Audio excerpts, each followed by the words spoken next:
yamona sukoira chinsa chao na kurigiririe televisioni yao na mbejemo yomunwa mweke Gusii bono onye kubwate nganende yonsi yukwe murungania wosokomenta na bogo toikera ase gutwakire simi ase namba enotisano na ibere inyesato isano nemo ibere isato isano na isato isano na ibere eyemo gose otorikere yukorike ase email ya ndizitv.news@gmail.com omurigereria nigo twatenenerie emirobrio ya butambe eligo koretera omurubrio bweyemo aseyemo.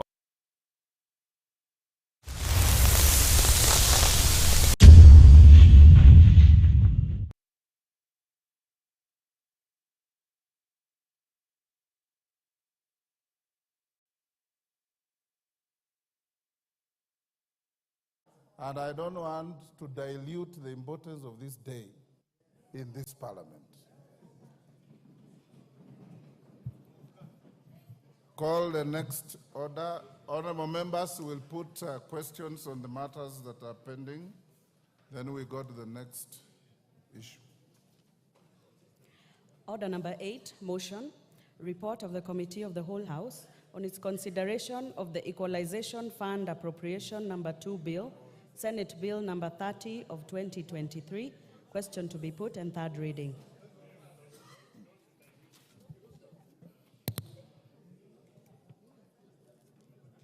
Order, honorable members, at order number 8, I now put the question, which is that this House do agree with the report of the Committee of the Whole House on its consideration of the Equalization Fund Appropriation number 2 bill, Senate Bill number 30 of 2023.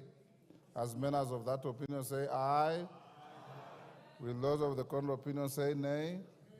The ayes have it. The move of the bill. Honorable Ndindi. Thank you very much, Honorable Speaker. Honorable Speaker, sir, I beg to move that the Equalization Fund Appropriation number 2 bill, that is Senate Bill number 30 of 2023, be now read at that time. And before I call the second Honorable Speaker, I want to thank all members who ably debated this matter and for the House for passing Kenya shillings, 7.4 billion Kenya shillings that will be going into the Equalization Fund. Honorable Speaker, it is also important for members to know that we have also budgeted for the arrears in the previous years that were never disbursed, especially because of the standoff in terms of regulations. And therefore, we'll be passing over Kenya shillings 7.4 billion to the counties and to the areas that should be boosted. But also, Honorable Speaker, we have also included part of the areas of the Equalization Fund because we want Kenya to develop together, because when every part of Kenya develops, Kenya ultimately develops. And Honorable Speaker, these are monies that will be going into infrastructure like roads, like water, and other facilities, Honorable Speaker, like in the education sector, because we want these areas that have been marginalized for too long, Honorable Speaker, for them also to catch up so that Kenya develops together. And I want to thank all members, Honorable Speaker, because we have consistently been appropriating monies into the Equalization Fund, and will continue to do so, Honorable Speaker, as it is provided in the Constitution. Thank you. Honorable Speaker, I now request the member for Dadaab, the Honorable Farah Marim, to second. What is out of order? What is out of order, honorable member? You have the mic. Thank you, Speaker. Mr. Speaker, unfortunately for the better part of this year, I've been unwell. I've not been attending sessions. Yesterday, when I was seeing the list of the constituencies that have been allocated the Equalization Fund, unfortunately, Mr. Speaker, Kilifi South was missing. And trying to look at all the other constituencies, I could not understand. Order, Honorable Chonga. Mr. Speaker, I just... Order. Take your seat. Order, Honorable Chonga. The Speaker does not allocate equalization funds. I'm sure you know where to find the answers. Farah Malim, second. Honorable Speaker, while seconding this motion, it's important, Mr. Speaker, we were in this parliament together in the 10th parliament when, under the new constitutional dispensation, something called the Equalization Fund was created. And the idea was that the traditional, historically marginalized areas can be brought up to speed with the rest of the country.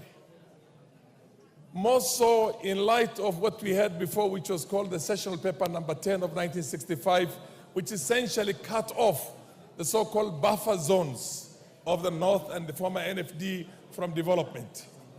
Mr. Speaker, we had 14... Order. Honorable Farah. I just want to second that, but I'm seconding. You are making an important point at the wrong forum. Yes. I just want to make an observation. I've already seconded it. Those are matters that in line we with have exactly, conversed in yeah, debate and in line with what the chair has done. The chair has elaborated essentially on why he thinks this should be passed.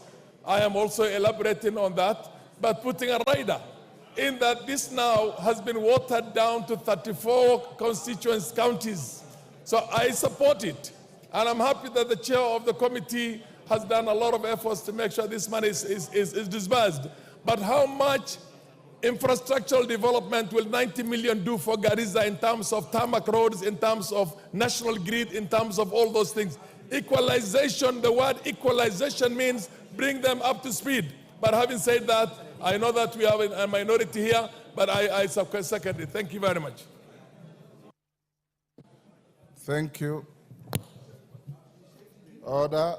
I now propose the question, but Honorable Chonga, the allocation of equalization fund is done by the CRA. Then, order, Honorable Farah. We are the ones who drafted the Constitution 2010. The areas that were identified were subsequently expanded by CRA and approved by Parliament. I now propose the question, which is that the Equalization Fund Appropriation Number 2 Bill, Senate Bill Number 30 of 2023, be now read a third time. Can I put the question?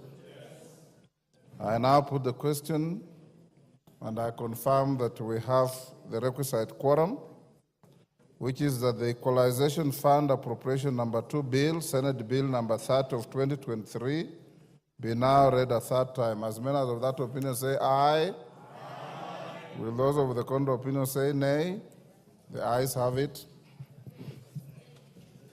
A bill for an act of parliament to authorize the issue of sum of money out of the consolidated fund and its application towards the service for the year ending 30th June 2024 to appropriate the sum for certain public basic services and for connected purposes. Order number 9, motion, report on the consideration of the consolidated fund services expenditures for the supplementary estimates 2 for the financial year 2023-2024 and the budget estimates for the financial year 2024-2025. Question to be put.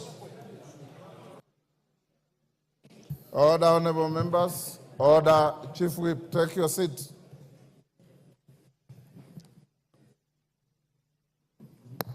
Honorable members, I now put the question at order number 9, which is that this House adopts the report of the Public Debt and Privatization Committee on its consideration of the Consolidated Fund services for the supplementary estimates 2 for year 2023-24 and the budget estimates for year 24-25 laid on the table of the House on Tuesday, 4th June 2024. As many as of that opinion say aye. Aye. Will those of the contrary opinion say nay? No. The ayes have it.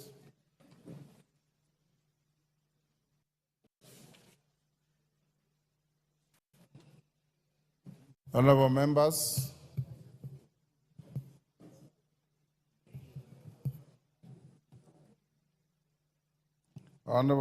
pursuant to the provisions of Section 40 of the Public Finance Management Act 2012 and Standing Orders 25A and 244C, I will now interrupt the business of the House to allow the Cabinet Secretary for the National Treasury and Economic Planning to make a public pronouncement on the budget highlights and revenue-raising measures for the national government for the financial year 2024-25 and the medium term. In accordance with the standing orders, I have also designated a suitable place in the chamber for the purpose. Honorable members, as I invite the Cabinet Secretary, I hasten to remind the House of the nature of today's event. First, the House will not make any decision on the pronouncement by the Cabinet Secretary. This is largely a ceremonial event. Members may wish to note that the House is still in the supply period, which commences with the consideration of the budget estimates and concludes with the enactment of an appropriation act. At present, the House has only considered and approved the budget estimates for the financial year 2024-25. As you are aware, the Appropriation Bill 2024 and the Finance Bill 2024, that is, the ways and means proposed to support the appropriations made by the House, will be considered at a later stage. Secondly, Order Kagombe. There was a lot of peace in the House yesterday.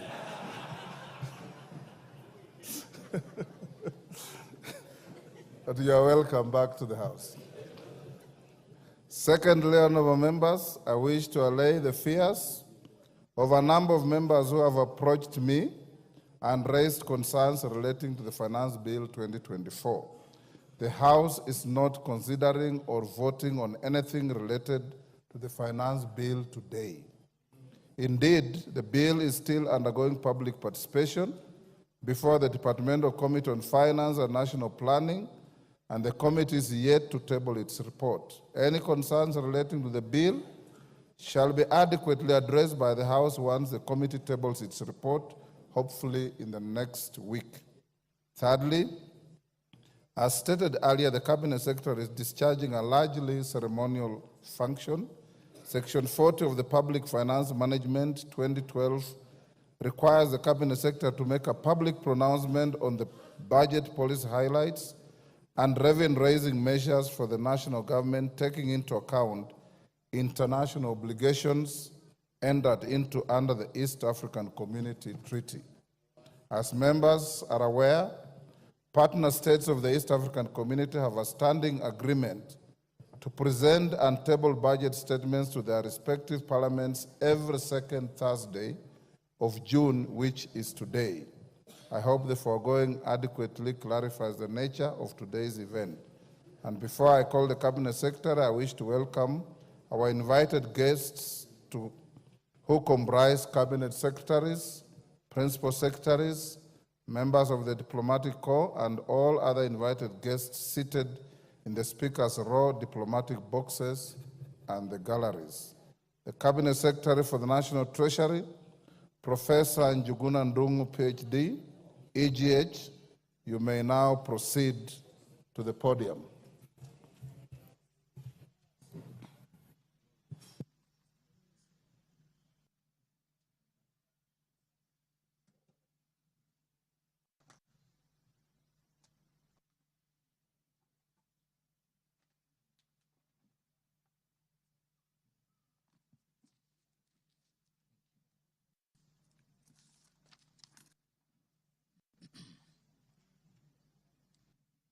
Mr. Speaker, it is my honor and privilege to present to honorable members of this august House and the people of Kenya the second budget of the Kenya Kwanza administration under the leadership of His Excellency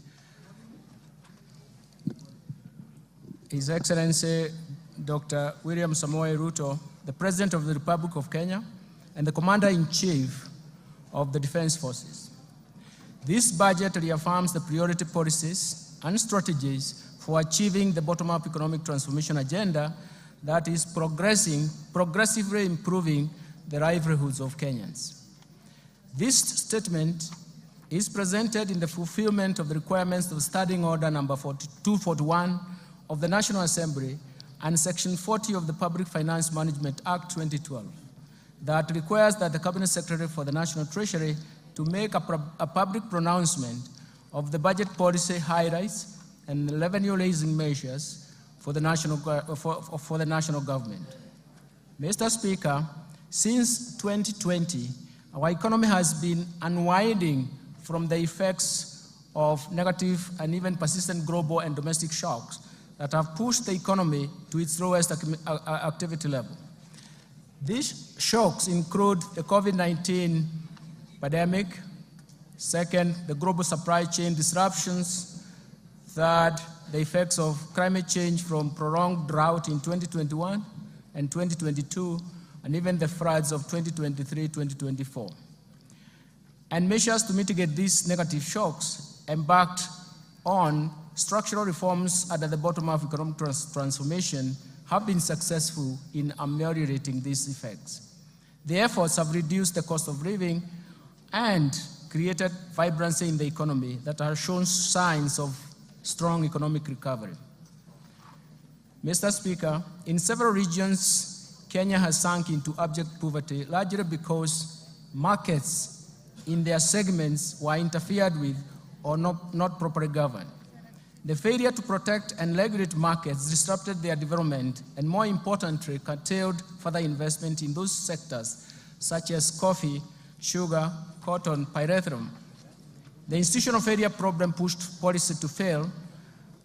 In this context, the bottom-up economic transformation agenda interventions at the bottom of the pyramid are targeted to ensure that the markets are properly governed to work for everybody, and especially the poor. Mr. Speaker, for Kenya to transition from the middle-income status of the economy to an upper middle-income status as envisioned in the Kenya Vision 2030, two driving factors are important. That is, we must develop our human capital capability, and we have to increase production and productivity.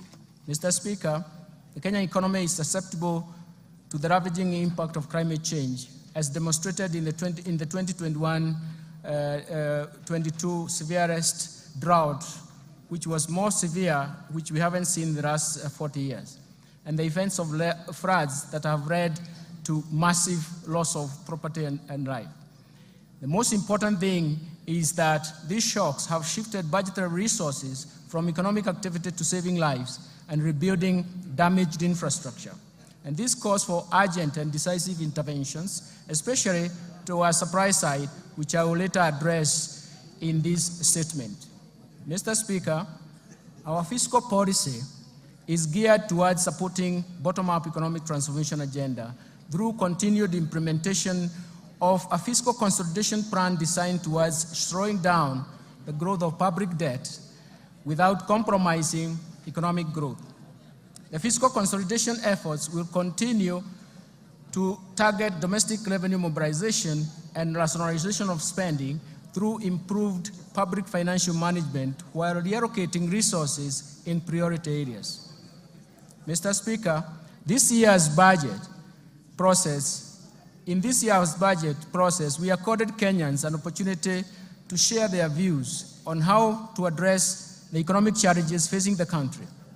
Kenyans responded to our call and requested the government to address, through this budget, first, the devastating effects of the ongoing floods, second, taxation concerns and cost of living, third, the level of unemployment, fourth, protection of the poor and the vulnerable, fifth, reduction of wastage in public expenditures at the national and county governments level.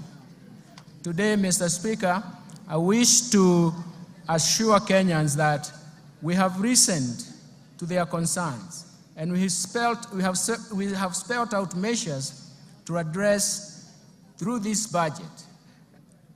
In this regard, the budget highlights and even the government's plan to strengthen the resilience of our economy to navigate the global turbulence, accelerate economic transformation, and decisively address the overarching developmental challenges in line with better bottom-up economic transformation agenda.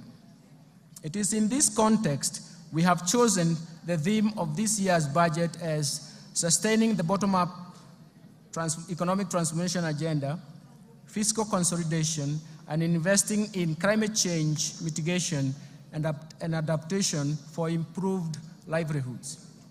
Mr. Speaker, it is now my privilege and honor to present the economic policy context of this budget. Thereafter, I will broadly outline the policy priorities and structural reforms underpinning the bottom-up economic transformation agenda. The proposed resource allocation as well as revenue-raising measures that the government will implement in the financial year 2024-2025 budget are going to be summarized. But, Mr. Speaker, we have to remember that we have one major problem that has three phases. This problem is as follows. There is increased demands for increased spending or expenditures from the government. That means that either we have to finance that through taxes or debt. The second dimension of this problem is that there is limitation and even constraints imposed in terms of public debt accumulation and even the debt carrying capacity of the economy. Third, and more fundamentally, there are limitations in terms of mobilizing higher tax revenues, something that we have to remember, something that is quite critical from our side. Let me turn now to the economic policy context. Mr. Speaker, the financial year 2024-2025 budget has been developed against a backdrop of improved global economic outlook. The world economy stood at 3.2% in terms of growth in 2023 and is projected to continue at the same pace in 2024. In the domestic economy, Mr. Speaker, the Kenyan economy is now unwinding from layers of negative and persistent shocks. And some of these shocks have actually have been protected and have a structural and permanent effects on the economic activities. Mr. Speaker, through forecast interventions as well as structural reforms, the policies of Kenya Kwanza government have started to yield some positive results. Economic recovery is evident, with a GDP growth of 5.6% in 2023, up from 4.9% in 2022. This is above the global average and also above the average of sub-Saharan African region. The domestic growth in 2023 was mainly supported by a rebound in agricultural activities given the improved weather conditions and subsidized inputs for farmers. The resilience of the services sector remained strong in that same year. So the overall inflation also declined to its target level at 5%, and in April 2024, from a peak of 9.6% in October 2022. The decline was driven mostly by easing of food and energy prices, a strong pass-through effects from exchange rate appreciation, and the impact of monetary policy actions. And the tight monetary policy has been complemented by fiscal policy measures to enhance food production through subsidy program on fertilizer and seeds. Mr. Speaker, in February this year, the government took advantage of the improved international financial market conditions to refinance the buyback of US $1.5 billion of the Eurobond 2024. The government, through this process successfully removed the uncertainty of the settlement of the Eurobond. The government also successfully issued an 8.5-year infrastructure bond that attracted significant foreign investors, making it the most successful domestic bond issuance in the country's history. Mr. Speaker, these two operations in February significantly improved the market perception, together with a tight monetary policy stance and significant reforms in the interbank foreign exchange market, it has brought stability in the foreign exchange market. As of 31st May 2024, the exchange rate was Kenya shillings 130.20 to the US dollar from a high of 163 earlier on in January. And this represents a significant appreciation of 18.7%. The appreciation and stability of the exchange rate created confidence and triggered inflows of foreign exchange foreign direct investment and attracted investors to the Nairobi Securities Exchange.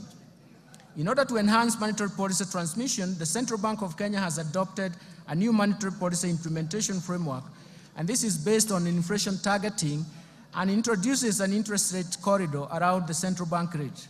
The interbank rate is expected to be within this corridor.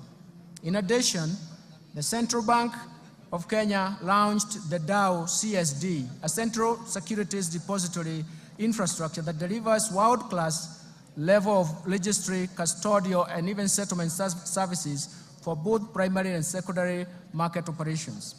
Mr. Speaker, I wish to encourage Kenyans and investors to take advantage of the DAO CSD to invest in risk-free treasury bills and bonds in order to grow their wealth and secure their financial future.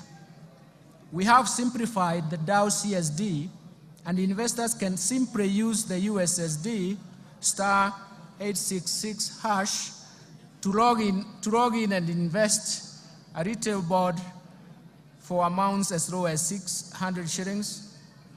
This also will be launched to make investments of government securities all inclusive and include the bottom of the pyramid. Mr. Speaker, the strong economic fundamentals together with the renewed investor confidence is a signal for accelerated, broad economic growth and creation of jobs for our youth.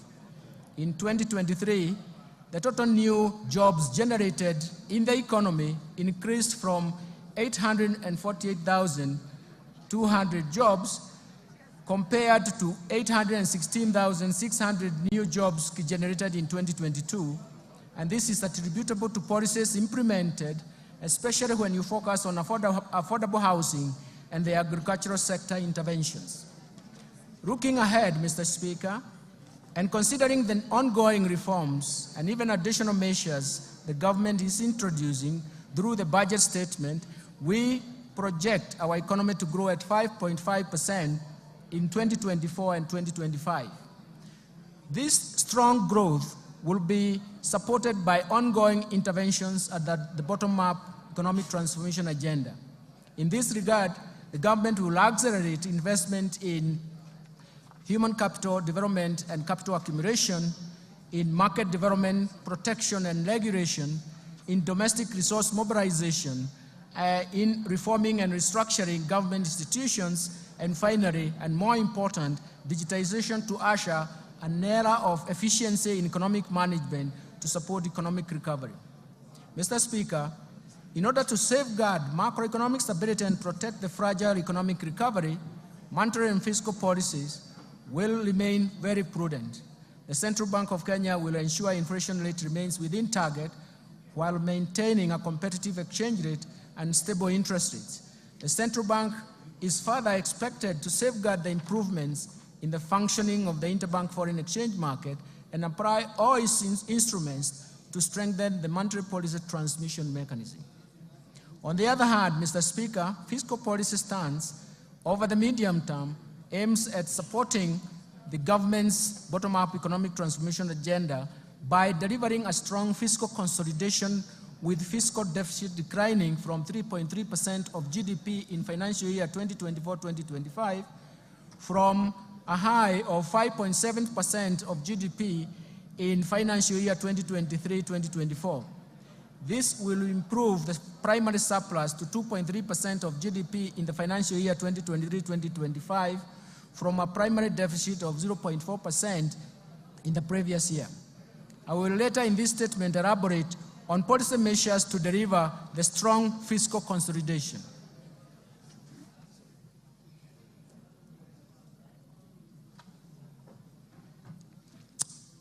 Mr. Speaker, this economic outlook is not without risks. We continue to witness external shocks and recurrence of extreme weather events that not only affects the economic activities, but also pose major fiscal risks. The government will take appropriate interventions to cushion the economy from these risks. Mr. Speaker, let me now expound on the policy priorities of the government to promote economic transformation and improve livelihoods for Kenyans. First, let me start with the bottom-up economic transformation agenda. To strengthen economic recovery, the government will accelerate the implementation of policies, programs, projects, and interventions in bottom-up economic transformation agenda. First, enhance agricultural transformation. Second, support micro, small, and medium enterprises. Third, provide affordable housing and settlement. Fourth, achieve universal health care. Fifth, support growth of the digital superhighway and creative economy that will support job creation. Towards actualizing these objectives, actualizing development objectives to the public, the government in March 2024 launched the fourth medium-term plan for the period of 2023-2027. The MTP4, as we call it, translates the better aspirations into concrete priority interventions to be implemented by both levels of government. These are premised on the value chain approach with sectors which will target sectors with the highest impact to drive the economy and sustain economic recovery. The key priority interventions focus on the following value chains. First, leather and leather products, textile and apparel, dairy, the tea industry, rice sector, edible oils, the brew economy, and natural resources, including mineral and forest, and finally the construction and building materials. The value chain approach ensures rational resource allocation by eliminating wastage of resources occasioned by duplication, overlap, fragmentation, and ineffective coordination in the implementation of the program and projects, while promoting a whole of government approach to service delivery. To create employment, special focus has been given to investment in special economic zones and county aggregation and industrial parks, diversification of export markets, and market access of goods and services from micro, small, and medium enterprises. Mr. Speaker, the government will also undertake the following targeted strategic interventions to support economic transformation. First, the government will continue to maintain macroeconomic stability to enhance security, to foster a secure and conducive business environment while protecting Kenyans and their properties. Second, the government will scale up development of critical infrastructure in the country, such as roads, railway, air, seaports, energy, water, and reduce the cost of doing business and ease movement of people and goods, as well as promote competitiveness. Third, the government will enhance investment in key sectors for broad-based sustainable growth by promoting agricultural transformation, growth in manufacturing, environmental conservation, and climate change mitigation, stimulating growth in tourism and sustainable land use. And all this in management will actually refocus ourselves in terms of how we can get moving in these subsectors. Fourth, the government will enhance human capital development through investment in health, education, and appropriate social safety nets for vulnerable groups, vulnerable population, for improved social and economic outcomes.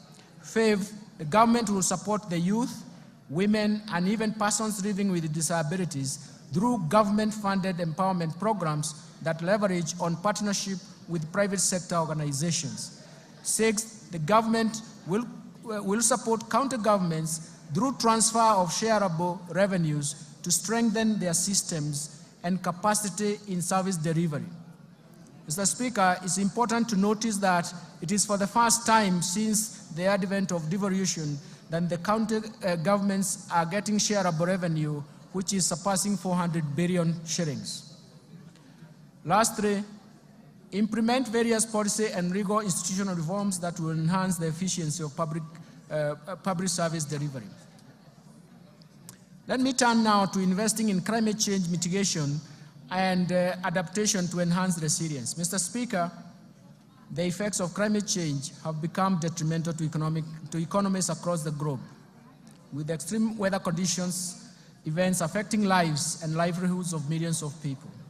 The rising cost of adaptation are diverting funds from essential services like healthcare and education, and potentially destabilizing the economies. Mr. Speaker, Kenya has not been spared by these negative effects of climate change.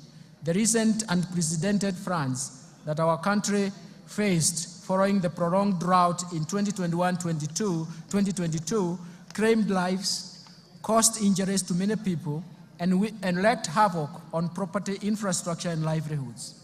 The government responded promptly and undertook short-term measures to mitigate the devastating impacts of the drought and floods.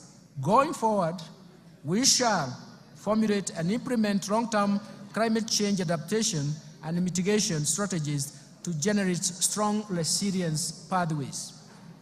Mr. Speaker, our climate action agenda is informed by the need to restore our degraded ecosystem that include forests, rivers, and wetlands.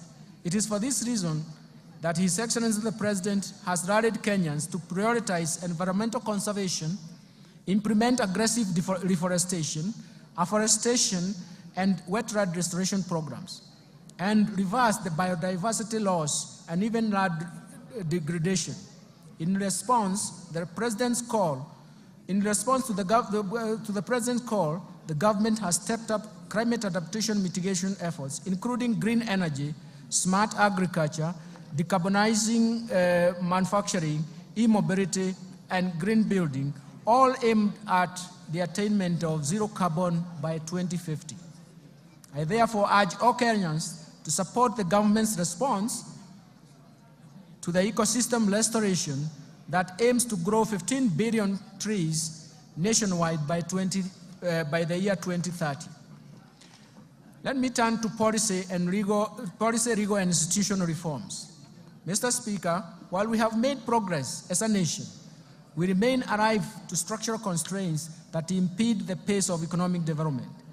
Aware that sustainable economic transformation is predicated on timely implementation of appropriate policy, legal and institutional reforms, I propose the following interventions that will improve the business environment, increase efficiency in public service delivery, and strengthen the accountability and transparency of public finance management. First, let me focus on public procurement reforms. Mr. Speaker, in my last budget speech, I informed this House of the government's plan to fully automate public procurement and disposal processes by implementing an end-to-end e-government procurement system. Mr. Speaker, phase 1 of e-government procurement system has successfully undergone user acceptance testing and piloting in 12 selected MDAs and counties. This piloting will continue up to December 2024. The system comprises, among others, an e-marketplace, electronic marketplace, for the common use items where prices for various outlets are feasible, allowing intense competition in procurement of these common use items.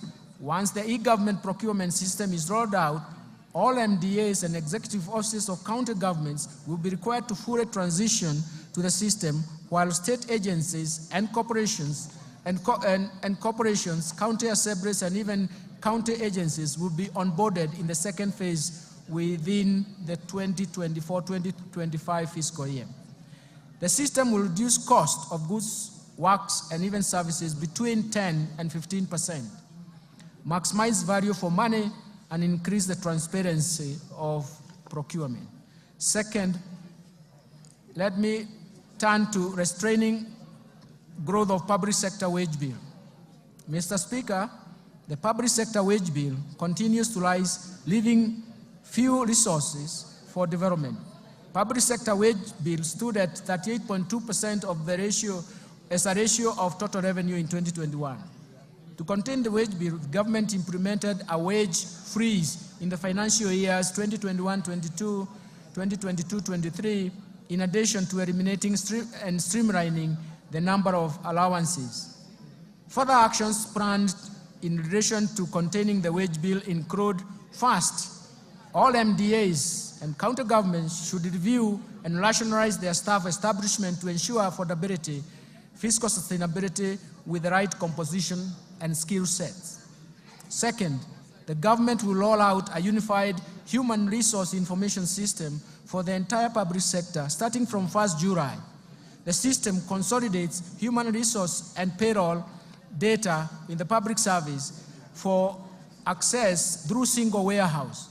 The system has been linked to the Kenya Revenue Authority iTax to facilitate filing of payee returns. This reform will eliminate the multiple manual and standalone payroll systems. Third, the Salaries and Remuneration Commission will continue to streamline allowances paid in the public sector through harmonization and rationalization of categories, rates, rules for allowances. And fourth, the Salaries and Remuneration Commission will progressively review allowances and benefits in the future, collective bargaining agreements, and align them to the provisions of allowances policy framework for the public service. Third, let me turn to state corporations reform. In order to address the challenges faced by state corporations, including government-owned enterprises, the government will first privatize government-owned enterprises whose mandates are no longer relevant, those that require huge budgetary allocations for bailouts, and those producing goods and services that are more efficiently produced by the private sector. Second, restructure the state corporations through mergers and/or transfer back to parent ministries or relevant state corporations to remove duplication of functions, and enhance the efficiencies and synergies in operations so as to optimize use of limited resources.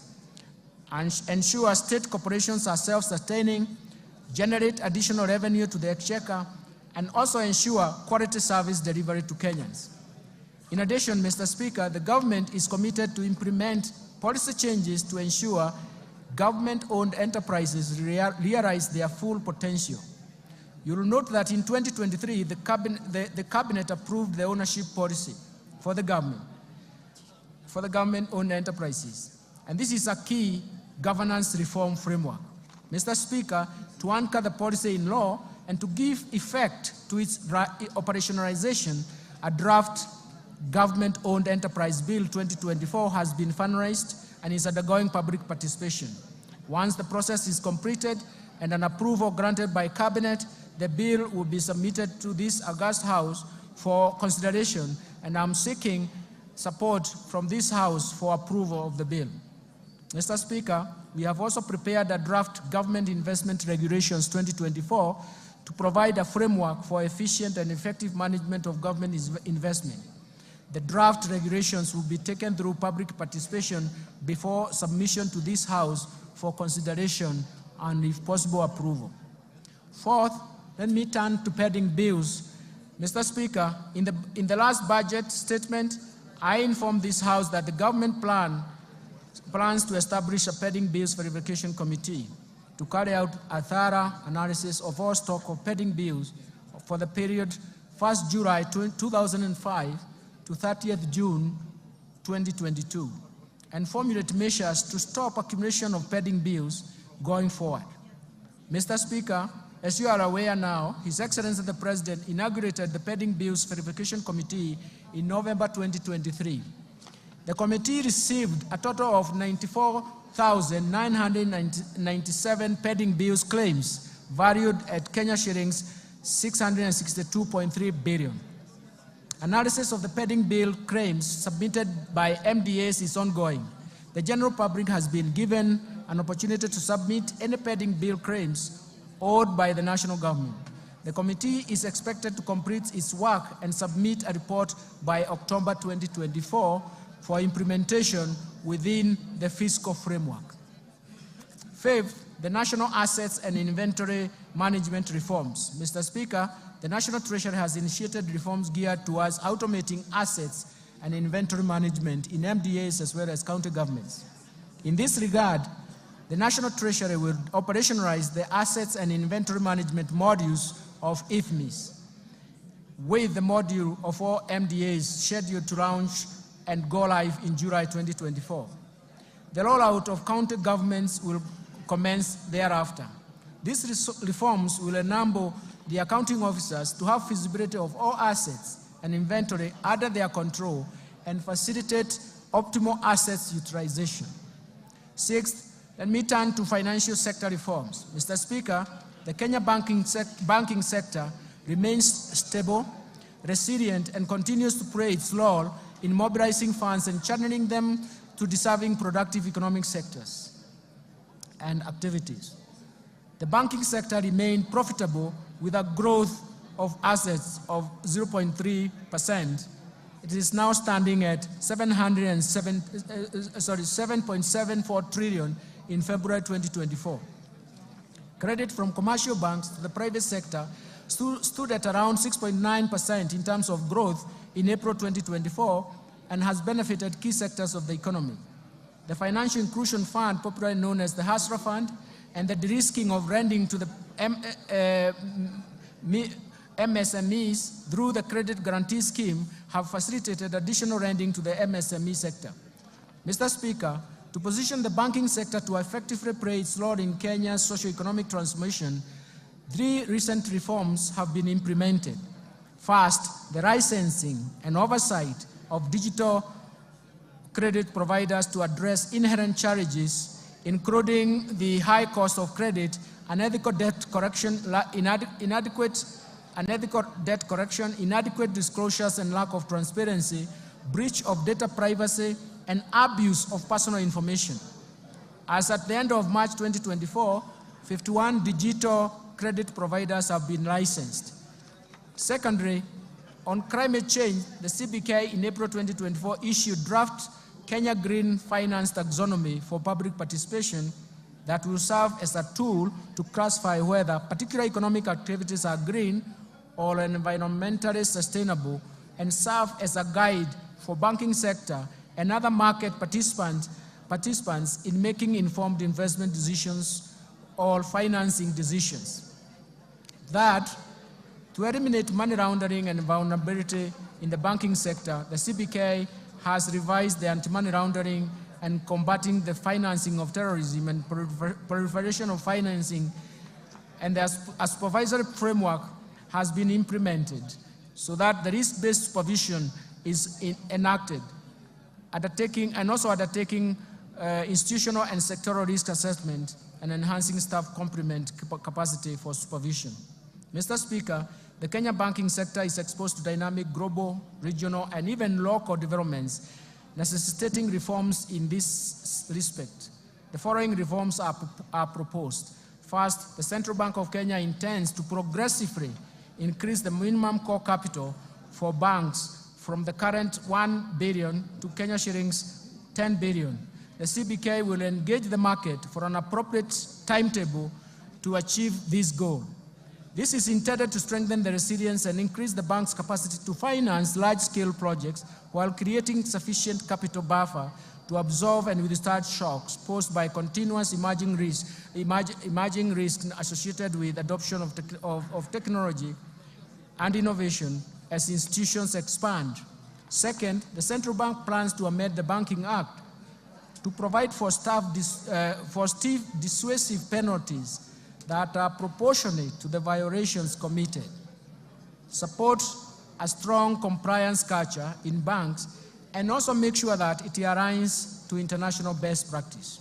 Let me turn to capital markets developments. Mr. Speaker, in order to enhance price discovery and boost income for coffee farmers, the Capital Markets Authority has licensed 14 coffee brokers, and so far, 29 auctions have been conducted under the Capital Markets Coffee Exchange Regulations 2020 at the Nairobi Coffee Exchange. In addition, the authority has approved the direct settlement system, which has been operationalized by one of the local commercial banks. Let me turn to pension reforms. Mr. Speaker, majority of Kenyans remain uncovered with the retirement benefits coverage at about, stands at about 26%. We need to address this challenge. The Cabinet has approved the National Retirement Benefits Policy in November 2023 that requires all entities to enroll all the employees, both contractual and permanent, and pensionable for registered retirement benefits scheme. To effectively implement the policy, we have initiated the review and harmonization of all the laws governing the retirement benefits sector. Mr. Speaker, to ensure sustainability of the public service pension system, we are revamping the public service pension administration through digitization and re-engineering of the pension management system, which is expected to be completed by December 2024. Mr. Speaker, the informal sector has about 17 million workers, and that accounts for about 83% of the total workforce in the country. This segment has remained excluded from the pension coverage, mainly due to its unique and heterogeneous needs. The National Treasury has established the Kenya National Entrepreneur Saving Trust, KNEST, to handle pensions from the informal sector and anchor the savings component of the hustler fund while providing a channel for voluntary savings. Let me turn to insurance reforms. Mr. Speaker, to facilitate the growth of the insurance sector, the government developed a national insurance policy. This policy is guided by the review of the Insurance Act, which has served its purpose, albeit with progressive amendments, for the last 30 years. The Insurance Professionals Bill 2024, currently under consideration by this august House, will also strengthen the standards of practice in insurance and improve stability and performance of the insurance companies. I now turn to the fiscal framework, Mr. Speaker.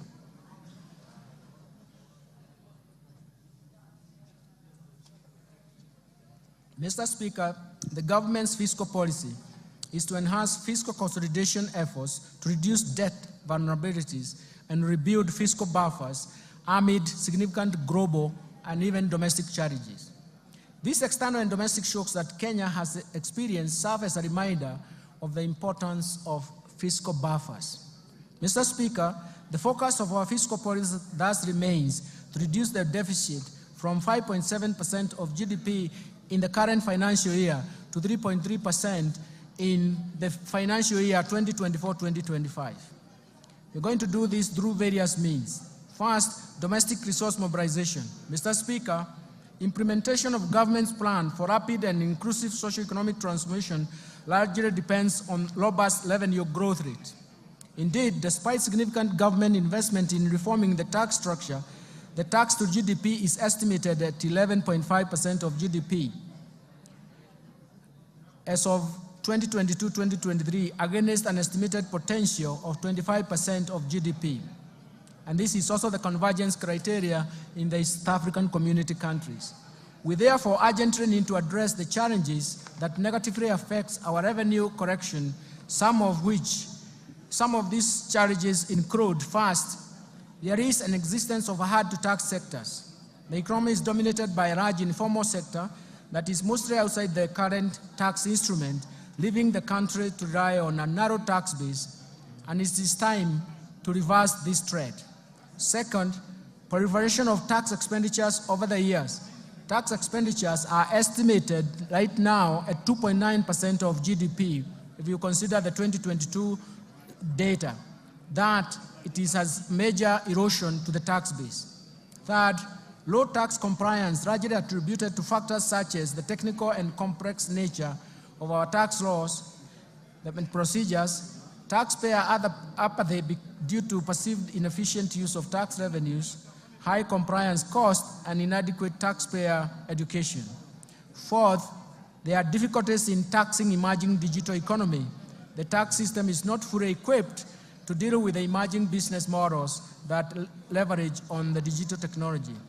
Finally, Mr. Speaker, inadequate modern technology equipment for use at every stage or exit border points, misdeclaration and even misclassification of goods, inadequate customs border posts, infiltration of counterfeits, smuggling, and diversion of goods. Mr. Speaker, in order to address these challenges and enhance the revenue mobilization, we shall implement a combination of tax policy and administrative reforms. The reforms are premised on the need to ensure that taxes are more supportive to economic activity. They do not distort the market and have a predictable tax structure. The reforms include, first, implementation of tax policy and administration measures proposed in the Finance Bill 2024. Second, implementation of the medium-term revenue strategy to expand the tax base to 20% of GDP over the medium term. Third, to strengthen the tax administration for enhanced compliance through leveraging on technology to revolutionize tax processes, sealing revenue loopholes, and enhancing the efficiency of tax system. And finally, we're focusing on unlocking additional non-tax revenue potential by MDAs through the services they offer to the public. Let me turn to improving the efficiency of public expenditure. Mr. Speaker, turning to expenditures, we should ensure that our scarce resources are used in the most efficient and effective way. Mr. Speaker, in order to move towards a balanced budget and further improve efficiency in public spending, the following bold actions and reforms have been outlined in the financial year 2024-2025. First, rationalization of transfers to SAGAs by at least 30% from the financial year 2023-2024 approved budget, in line with the overall austerity measures cutting across all ministries, departments, and agencies. Second, curtailing spending on the following expenditure items: foreign travels, rationalization of all training expenses across government, and restricting all training to within government institutions, rationalizing all allocations for purchases of motor vehicles, and suspending purchases of furniture for a period of 1 year, and suspending all refurbishment and partitioning of government offices. Third, the expenditure control measures that include suspension of all new recruitment in the public sector for 1 year, for the next 1 year, audit and cleanse all public payrolls, pension, and transfers to the vulnerable, with a view to eliminate ghost workers, as well as enforce payments of salary scales and that are approved as recommended by SRC, and consolidation of public procurement for common user items. Fourth, minimizing government expenditure but by leveraging on technology, and this will entail use of Wi-Fi emails for efficient communication. 5, reviewing the insurance schemes, especially looking at EDU, AFIA, indigence, public service, police, and prison commissions and independent offices under the universal health coverage, and align them to the Social Health Insurance Fund.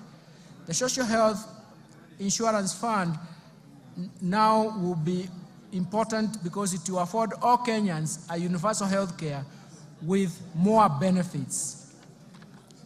6th, suspending the policy of SAGAs investing surplus funds and enforce the requirement of PFM Act 2012 and the PFM Regulations 2015 to surrender such funds to the Exchequer. And finally, reviewing the regional development authorities to remove duplication of laws within those county governments and MDAs. Since the beginning of this financial year, the government has also implemented initiatives to contain the growth of expenditures. First, the government has undertaken measures to reduce spending to non-priority expenditures. Second, the public-private partnership framework targets commercially viable projects, but also considers the contingent liabilities that come under this framework. And third, we are reviewing the portfolio of externally funded projects with a view to restructuring and realigning them with bottom-up economic transformation agenda. All these initiatives, Mr. Speaker, will help lower the expenditures. I now turn to revenue measures, revenue projections. Mr. Speaker, with the policy measures and structural reforms highlighted above, we project total revenue collections, including appropriations in aid for the financial year 2024-2025 budget, to be Kenya shillings 3,343.2 billion, equivalent to 18.5% of GDP. Of these, ordinary revenue is projected to be Kenya shillings 2,917.2 billion, equivalent to 16.2% of GDP. Ministerial appropriations in aid is projected to be 426 billion shillings. Grants to this budget are provided at Kenya shillings 51.8 billion, all which is 0.3% of GDP. Expenditure projections. Mr. Speaker, total expenditure in the financial year 2024-2025 budget is projected at Kenya shillings 3,992 billion, or 22.1% of GDP. Of this, the recurrent expenditure will amount to Kenya shillings 2,840 billion, or 15.7% of GDP. The development expenditures, including allocations to domestic and foreign finance projects, contingency fund, and even equalization fund, is Kenya shillings 707.4 billion, equivalent to 3.9% of GDP. Total allocation to county governments is projected at Kenya shillings 444.5 billion, of which equitable share is 400.1 billion. Fiscal balance. Mr. Speaker, given the projected revenue grants against the projected expenditures, the fiscal deficit including grants is projected at 597 billion, equivalent to 3.3% of GDP, and this is down from Kenya shillings 925 billion, or 5.7% of GDP in 2023-2024. In this respect, the primary balance will improve to a surplus of 2.3% of GDP from a deficit of 0.4% of GDP in the current financial year. The fiscal deficit for 2024-2025 will be financed by net external borrowing of 333.8 billion, equivalent to 1.8% of GDP, and net domestic borrowing of 263.2 billion, which is equivalent to 1.5% of GDP. Public debt management. Mr. Speaker, Kenya meets its obligations promptly, and no debt arrears have been accumulated. Public debt is projected to remain within sustainable levels on account of fiscal consolidation path that reflects the decline in the ratio of debt to GDP in present value terms over the medium term. To improve Kenya's debt sustainability and boost our credit rating position, the government will continue to implement measures to enhance growth of foreign exchange earnings. Our medium-term debt management strategy aims at lowering the cost and risks in the debt portfolio. In this regard, the government will slow down uptake of new external commercial debt and undertake liability management operations through debt swaps and other innovative solutions. The government will also diversify sources of financing through issuance of Panda Board, Samurai Board, and Skook in diverse financial markets in China, Japan, and the Gulf regions respectively. The government will maximize use of concessional financing from bilateral and multilateral institutions to improve the debt sustainability and boost our credit rating. Let me turn to public-private partnership framework, Mr. Speaker. Due to the limited fiscal space, the government will continue to scale up the use of public-private partnership financing for commercially viable projects. Currently, there are 37 projects at various stages of PPP project cycle. In order to enhance viability of PPP projects, I will soon be proposing amendments to the PFM Act 2012 to speed up the process of financial close, as well as ensure that the related fiscal cost and contingent liabilities are within acceptable levels. Let me turn to public investment management. Mr. Speaker, in order to increase efficiency and effectiveness of public spending, the government will continue to implement public investment management regulations at the national government and commence a rollout of county governments. The regulations are aimed at streamlining and initiating execution and delivery of public projects within the timelines. Further, the government will roll out public investment management information system to all MDAs to improve the management of development projects in the country. Strengthening financial management reforms is very critical, and now I'll turn to this migration to accrual accounting, Mr. Speaker. The transition to accrual accounting from cash basis marks a significant milestone in our nation's journey to strengthening public finance management. In recognition of this, the Cabinet in March 2024 approved the transition from cash to accrual basis of accounting to improve cash management and enhance the financial and fiscal reporting. The accrual accounting will enable the government to account for all assets and liabilities, including all government assets. With accrual accounting, we will also be able to account for all pending bills, public debt, and pension liabilities.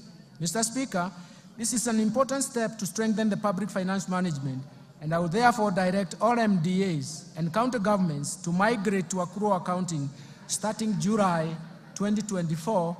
This effectively means, Mr. Speaker, that the last financial statement to be prepared on cash basis by national and county governments will be for the financial year 2023-2024.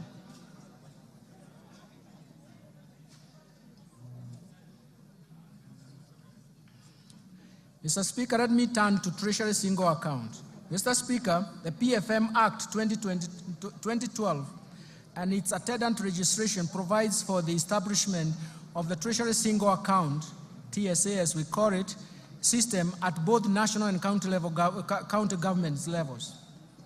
Based on the experience over the last 10 years since the enactment of PFM Act 2012, the need to review the scope of TSE implementation has become apparent. To improve public cash management, it is necessary to operationalize other elements of the TSA system and that are envisaged in the law. The automation of government payments through the Integrated Financial Management Information System, IFMIS, and the Central Bank of Kenya Internet Banking, IB, system forms a good basis to widen the scope of Treasury Single Account system. The National Treasury undertook an inventory of bank accounts and balances held by public sector entities in various financial institutions and established that as at 30th June 2023, these entities held Kenya shillings 431.7 billion with various financial institutions. These large cash balances were not immediately accessible at the time when the government was very, very cash strained. Mr. Speaker, to address this challenge and underscore the government's unwavering commitment for fiscal discipline, transparency, and efficiency in the management of public finances, the Cabinet approved the implementation of Treasury Single Account system in a clustered approach.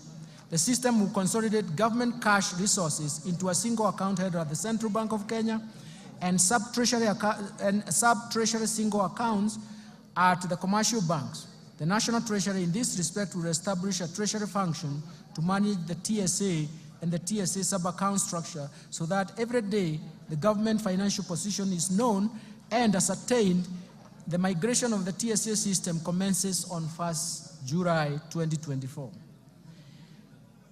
Let me now turn to resource allocation under the bottom-up economic transformation agenda. Mr. Speaker, let me turn the highlights to government spending priorities in the coming financial year. And in light of the revenue challenges, significant expenditure demands, spending in the financial year 2024 to 2025 will focus on bottom-up economic transformation agenda priorities on 5 core areas with the highest impact on the economy. The first one will be agricultural transformation and inclusive growth. Mr. Speaker, the government focus will be on agricultural transformation and inclusive growth through the value chains approach. This aims at providing adequate and affordable working capital to all farmers through cooperative societies. We consider them as aggregators, and deploy the modern agricultural risk management instruments that ensure farming is profitable and incomes are predictable. In addition, it aims to transform farmers from food deficit to surplus producers through input finance, subsidies, and intensive agricultural extension support. This will raise productivity of key food value chains, reduce dependence on basic food imports, revamp underperforming export crops, and expand to new high-value emerging crops, and boost tea value chain through breeding and branding. Mr. Speaker, to attain food and nutrition security, I proposed an allocation of Kenya shillings 54.6 billion for various programs under this sector. This includes Kenya shillings 10 billion for the fertilizer subsidy program, Kenya shillings 6.1 billion for the National Agricultural Value Chain Development Project, Kenya shillings 2.5 billion for the Enable Youth Program, Kenya shillings 2.4 billion for the Enable Youth and Women in Agriculture, Kenya shillings 747 million for small-scale irrigation value chain, irrigation and value addition project, Kenya shillings 642.5 million for the food security and crop diversification project. Mr. Speaker, to improve livestock production, I propose Kenya shillings 2.4 billion for de-risking, inclusive and value enhancement of pastoral economies program, Kenya shillings 1.5 billion for livestock value chain support project, Kenya shillings 1.5 billion for Kenya livestock commercialization program, Kenya shillings 192.5 million for the embryo transfer project. I have also proposed Kenya shillings 300 million for the development leather industrial park, Kenani. Mr. Speaker, to support the growth of the brew economy, I propose a total of Kenya shillings 11.3 billion to the brew economy and fisheries subsector. This includes 3.7 billion to aquaculture business development project, Kenya shillings 3.1 billion to the Kenya Marine Fisheries and Socio-Economic Development Project, Kenya shillings 540 million for rehabilitation of fish riding sites, Kenya shillings 695.5 million for Riwatoni Ultra Modern Fish Hub, and Kenya shillings 600 million for marine fish assessment. Mr. Speaker, to raise agricultural productivity, enhance resilience to climate change risks in targeted smallholder farming and even pastoral communities, I propose an allocation of 340 million shillings towards adding drought and emergencies project. Mr. Speaker, to ensure legitimacy of land ownership and settle the land race, I propose a sum of 5.5 billion. This allocation will cater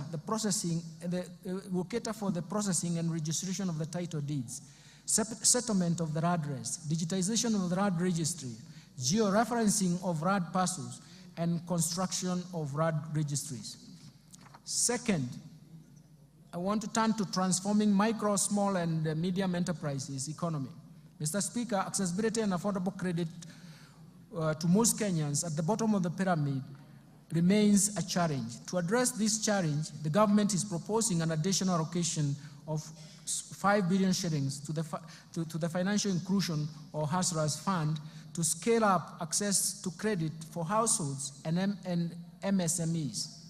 I also propose an additional 200 million for the Youth Enterprise Development Fund, Kenya shillings 162.5 million for the Center for Entrepreneurship Project, and Kenya shillings 1.9 billion for Rural Kenya Financial Inclusion Facility. Third, let me turn to housing and settlement, Mr. Speaker. Mr. Speaker, the government's commitment to turn the housing challenge into an economic opportunity to create quality jobs for the youth directly in the construction sector and indirectly through the production of building products. This will be achieved through, among other measures, facilitating a delivery of 200,000 houses per annum and enabling low-cost housing mortgages.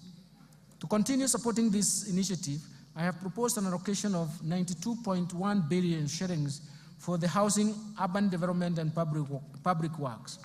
This includes Kenya shillings 8.3 billion under the Kenya Urban Program, Kenya shillings 3 billion to Kenya Mortgage Refinance Company for enhancement of the company's capital as well as for lending to the primary mortgage lenders, Kenya shillings 32.5 billion for construction of affordable housing units, Kenya shillings 15 billion for the construction of social housing unit, Kenya shillings 14.7 billion for social and physical infrastructure.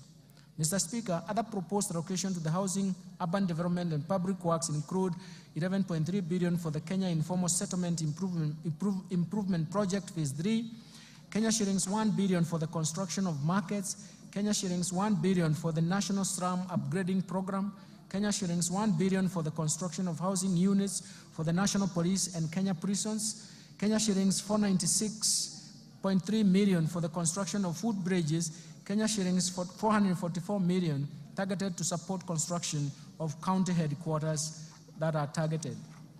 Fourth, universal health care coverage. Mr. Speaker, the government is committed and determined to realize the the constitutional right to health by promoting access to quality and affordable health care through universal health care coverage program. Towards this end, Mr. Speaker, I have proposed an allocation of 127 billion to the health sector to support various activities and programs.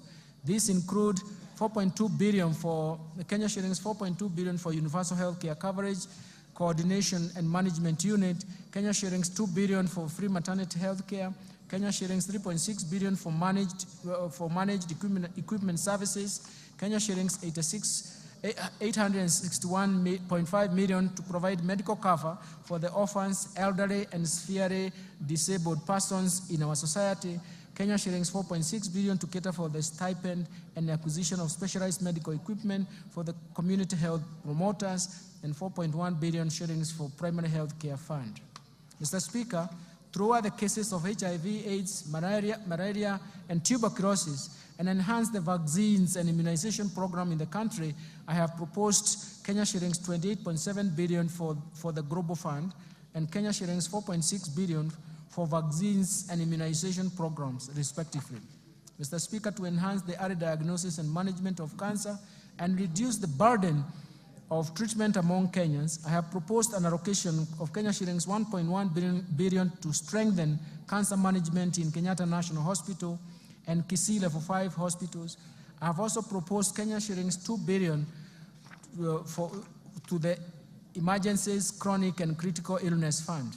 Mr. Speaker, to improve health service delivery, I have proposed a sum of Kenya shillings 29.7 billion for Kenyatta National Hospital and Moi Teaching and Referral Hospitals. This includes 2.6 billion for the construction of Kenyatta National Hospital Burns and Pediatric Center. I've also proposed Kenya shillings 5.2 billion for the Kenya Medical Supplies Agency, Kenya shillings 2.5 billion for the Kenya Medical Research Institute, Kenya shillings 1 billion for procurement of family planning and reproductive health commodities, and Kenya shillings 760 million for procurement of equipment at the National Blood Transfusion Services. Further, to strengthen the capacity of medical personnel, I have proposed Kenya shillings 3.7 billion for medical interns, Kenya shillings 406 million for training of health personnel, and Kenya shillings 8.6 billion for Kenya Medical Training Center. Finally, the digital superhighway and creative economy. Mr. Speaker, investment in digital superhighway and creative economy continues to play a critical role in enabling the government achieve the objectives of bottom-up economic transformation agenda through increased productivity and competitiveness. On the creative economy promotion of music, theater, and graphic design, digital animation, fashion, and craft, among others, continues to create jobs opportunities for the youth. Mr. Speaker, to support the growing digital superhighway and creative economy, I have proposed an allocation of Kenya shillings 16.3 billion to fund the initiatives in the information, communication, and technology sector. Specifically, this proposed allocation includes 1.1 billion for government shared services, 704 million for digital superhighway, 2.3 billion for the construction of Kenya Advanced Institute of Science and Technology at Concert Technopolis, 2.8 billion for Kenya Digital Economy Acceleration Project, and 2.8 billion for maintenance and rehabilitation of the last mile county connectivity network. In order to fast-track the developments of the Concert Technopolis city, I have proposed an allocation of 1.5 billion for the horizontal infrastructure phase 1 and Kenya shillings 5.2 billion for the Concert data center and smart city facilities. Other key allocations to critical sectors supporting better include investment in critical infrastructure. Mr. Speaker, the government continues to expand and maintain critical infrastructure in roads, railways, sea, and airports to achieve socio-economic transformation. That will also enhance Kenya's competitiveness and facilitate cross-border trade and regional integration. Towards this end, I have proposed an allocation of Kenya shillings 193.4 billion for development of roads. This includes 86.2 billion to support construction of roads and bridges, Kenya shillings 37.7 billion for the rehabilitation of roads, and Kenya shillings 69.5 billion for road maintenance. Mr. Speaker, to expand the railway transport and even associated infrastructure, I have proposed Kenya shillings 25.2 billion. I have also proposed Kenya shillings 2.4 billion for infrastructure development at Dogokudu Special Economic Zone, Kenya shillings 1 billion for Nairobi Bus Rapid Transport Project, Kenya shillings 316 million for promotion of e-mobility project, and Kenya shillings 239.4 billion for the development of Nairobi Railway City. To facilitate movement of goods and people in our inland waters, I have proposed an additional Kenya shillings 200 million for acquisition of ferries for Lake Victoria. Mr. Speaker, to scale up production of reliable and affordable energy, I have proposed an allocation of 69.7 billion to the energy subsector. This includes Kenya shillings 27.8 billion for the national grid system, Kenya shillings 24 billion for rural electrification, Kenya shillings 14 billion for the development of geothermal energy, Kenya shillings 2.2 billion for the alternative energy technologies, and Kenya shillings 920 million for the development of nuclear energy. Mr. Speaker, I now turn to improving education outcomes. The government continues to invest in education to improve education outcomes and create a level playing field for all Kenyan children. Mr. Speaker, from this end, I have proposed a total allocation of 656.6 billion, or 27.6% of total expenditures to the education sector. This includes Kenya shillings 358.2 billion to the Teacher Service Commission, Kenya shillings 142.3 billion for basic education, Kenya shillings 128 billion for higher education and research, Kenya shillings 30.7 billion for technical vocational education and training. Mr. Speaker, the allocation of the education sector includes Kenya shillings 9.1 billion free primary education, 61.9 billion shillings for free day secondary education, Kenya shillings 30.7 billion for junior secondary school capitation, and Kenya shillings 5 billion for the examinations fee waiver. In addition, Mr. Speaker, I have proposed an allocation of Kenya shillings 13.4 billion for the conversion of 46,000 junior secondary school interns to permanent and pensionable terms. Kenya shillings 1.3 billion for the training of teachers on competency-based curriculum, and Kenya shillings 360 million for the digital literacy program and ICT integration in our secondary schools. Mr. Speaker, to support infrastructure and infrastructure development and ensure safe learning in our schools, I have proposed an allocation of Kenya shillings 3.2 billion for primary and secondary schools infrastructure, Kenya shillings 1 billion for construction of classroom for junior secondary schools, and Kenya shillings 2.3 billion for the construction and equipping of technical training institutes and vocational training centers. Further, I have proposed Kenya shillings 11.1 billion for the Kenya Primary Education Equity in Learning Program, Kenya shilling 1.8 billion for construction of integrated resource centers, and Kenya shillings 1.5 billion for the Kenya Secondary Education Quality Improvement Project. Mr. Speaker, other proposed allocations to the education sector include Kenya shillings 1.1 billion for the research, science, and technology innovation. Mr. Speaker, the government is implementing the new funding model for public universities and TVET institutions through the provision of government scholarships and loans apportioned according to students' need. The new funding framework seeks to offer students whose households are at the bottom of the pyramid equal opportunity in accessing university education, as well as technical training. Towards this end, Mr. Speaker, I have proposed an allocation of Kenya shillings 35.9 billion to the Higher Education Roads Boards for provision of loans to university and TVET students, Kenya shillings 16.9 billion for the scholarship for university students, and Kenya shillings 7.7 billion capitation and scholarship for TVET students. Let me move now to supporting manufacturing for job creation. Mr. Speaker, further to promote local industries, I have proposed an allocation of Kenya shillings 23.7 billion under various implementing ministries, departments, and agencies. Out of these, 4.5 billion will support establishment of county integrated agro-industrial parks, Kenya shillings 1.9 billion for supporting access to finance and enterprise recovery SAFA project, Kenya shillings 1.1 billion for construction of investor sheds in Athi River, Kenya shillings 1.9 billion for establishment of 6 flagship export processing zones hubs, Kenya shillings 440 million to the development of special economic zones textile park in Naivasha, and Kenya shillings 1 billion for the Kenya Jobs Economic Transformation KJET.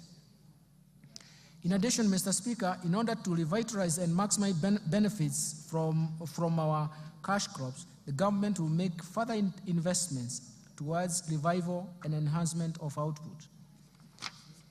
In this respect, Mr. Speaker, I have proposed Kenya shillings 2 billion for Coffee Cherry Revolving Fund. This is in addition to Kenya shillings 4 billion allocated in the current fiscal year. Kenya shillings 1.5 billion for payments of debts owed to sugarcane farmers, arrears to employees and maintenance of cane testing units, Kenya shillings 120 million for cotton industry revitalization project, and Kenya shillings 150 million for the pyrethrum industry recovery.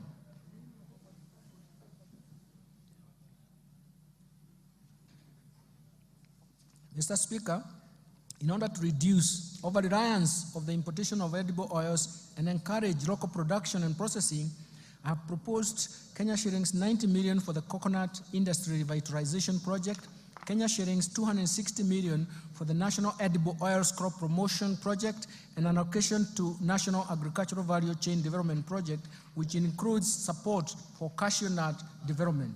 Mr. Speaker, to enhance milk processing, I have proposed Kenya shillings 1.5 billion for excess milk mop-up, Kenya shilling 500 million for modernization of KCC milk factories, and Kenya shillings 250 million for the construction of a milk factory in Narok. Mr. Speaker, to equip our youth with essential training and internship opportunities, I have proposed an allocation of 1.3 billion for the Kenya Industry and Entrepreneurship Project, Kenya shillings 119.9 million for the construction of industrial research laboratories, and Kenya shillings 114.3 million for the constituency industrial development centers. I will now turn into improving security, Mr. Speaker. Mr. Speaker, enhanced national security creates an enabling environment for businesses to thrive while aiding faster economic recovery. It is in this regard, I have proposed an allocation of 377.5 billion to support the operations of the National Police Service, Defense, and National Intelligence Service and Prison Services. Mr. Speaker, the proposed allocations include Kenya shillings 173.1 billion for defense, 110.6 billion for National Police Service, 46.3 billion for the National Intelligence Service, and Kenya shillings 32.7 billion for prison services. I have proposed an allocation of 13.9 billion to cater for leasing police motor vehicles and the modernization program.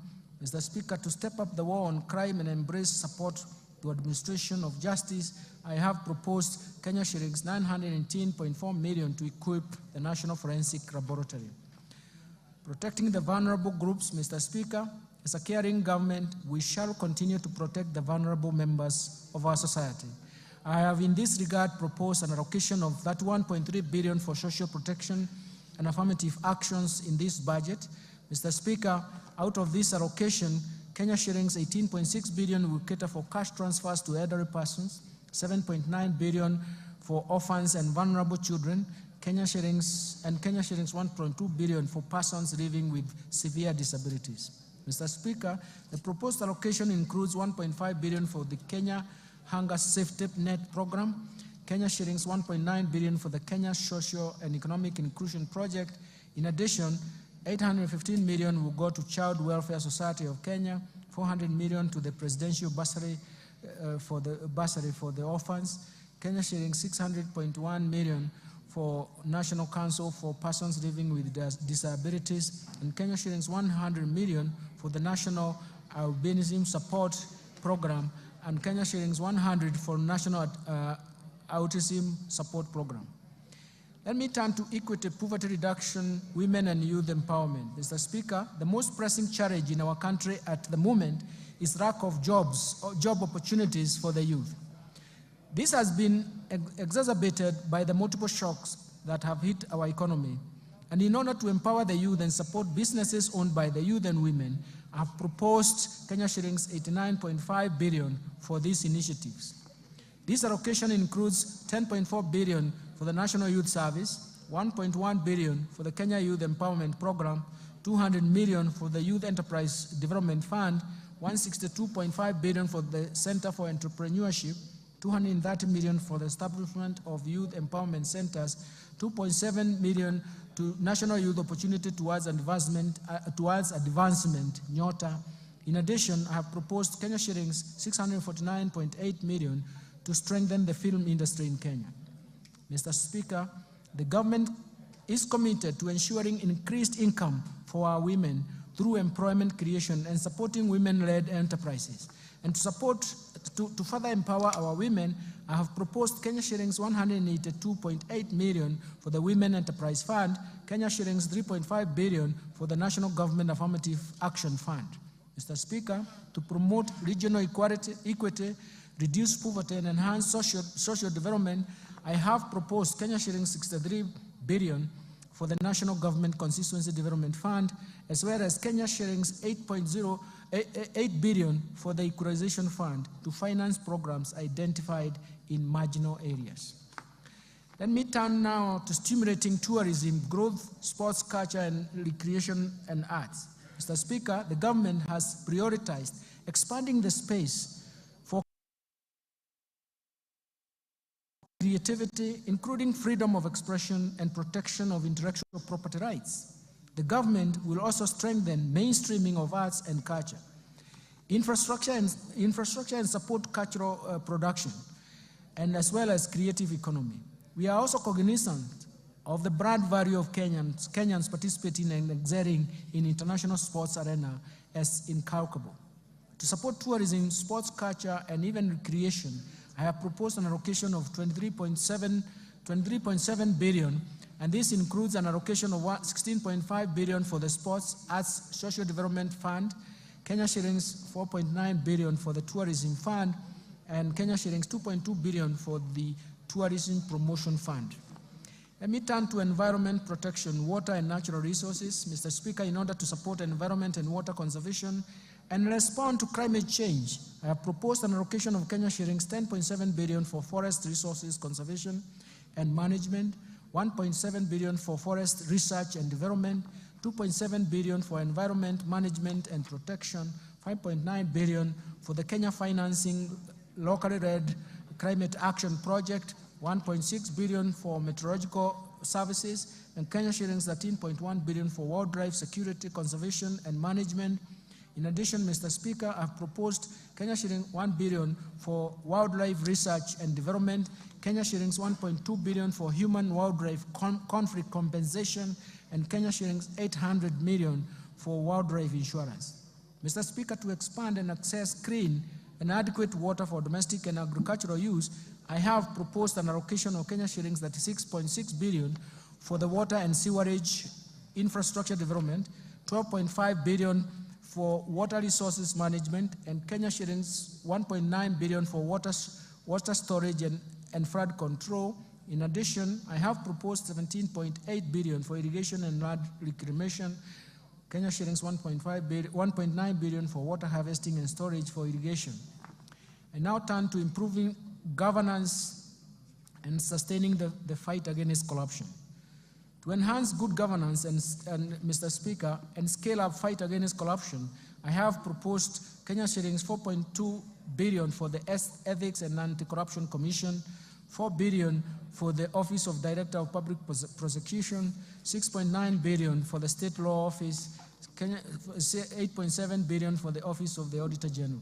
In addition, Mr. Speaker, to enhance the oversight and registration of the role of Parliament, I propose an allocation of Kenya shillings 44.6 billion for Parliament. To enable administration and justice, I propose an allocation of 24.7 billion for the judiciary. This includes 900 million for construction and refurbishment of courts and 800 million for the automation of the judiciary. Allocations to the county governments, Mr. Speaker, I turn to this. The county governments will receive a proposed allocation of 400.1 billion as equitable share in the financial year 2024-2025. It's for the first time that they have arrived to this figure of 400 and surpassed it in the last 12 years of devolution. As equitable share of financial year 2024-2025. And this is equivalent to 25.48% of the actual revenue raised nationally for the financial year 2020-2021, which is in compliance with Article 203, subsection 2 of the Constitution of Kenya. In addition to the equitable share of revenue, a further 44.4 billion has been proposed as additional allocation to county governments. This comprises of 8.76 billion for the national government share of revenue, Kenya shillings 35.66 billion from proceeds of external loans and grants for the external loans and grants. Equalization Fund, Mr. Speaker, we have proposed an allocation of 8 billion for the Equalization Fund, which is 0.5% of the actual revenue raised nationally in 2020-2021 reference year. Measures to enhance county government's own source revenue, Mr. Speaker, the National Treasury is implementing a policy to support the enhancement of own source revenue by county governments as we await the enactment of the National Rating Bill. This bill will enable the county governments to correct more property rates, including contribution in lieu of rates.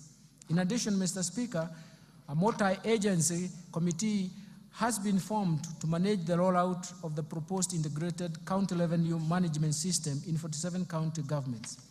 This system will increase transparency, accountability, and efficiency in revenue collection.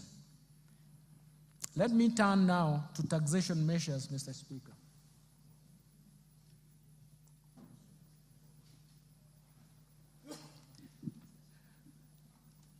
The policy measures to support the budget, the tax policy measures supporting the budget for the financial year 2024-2025 budget are very, very critical.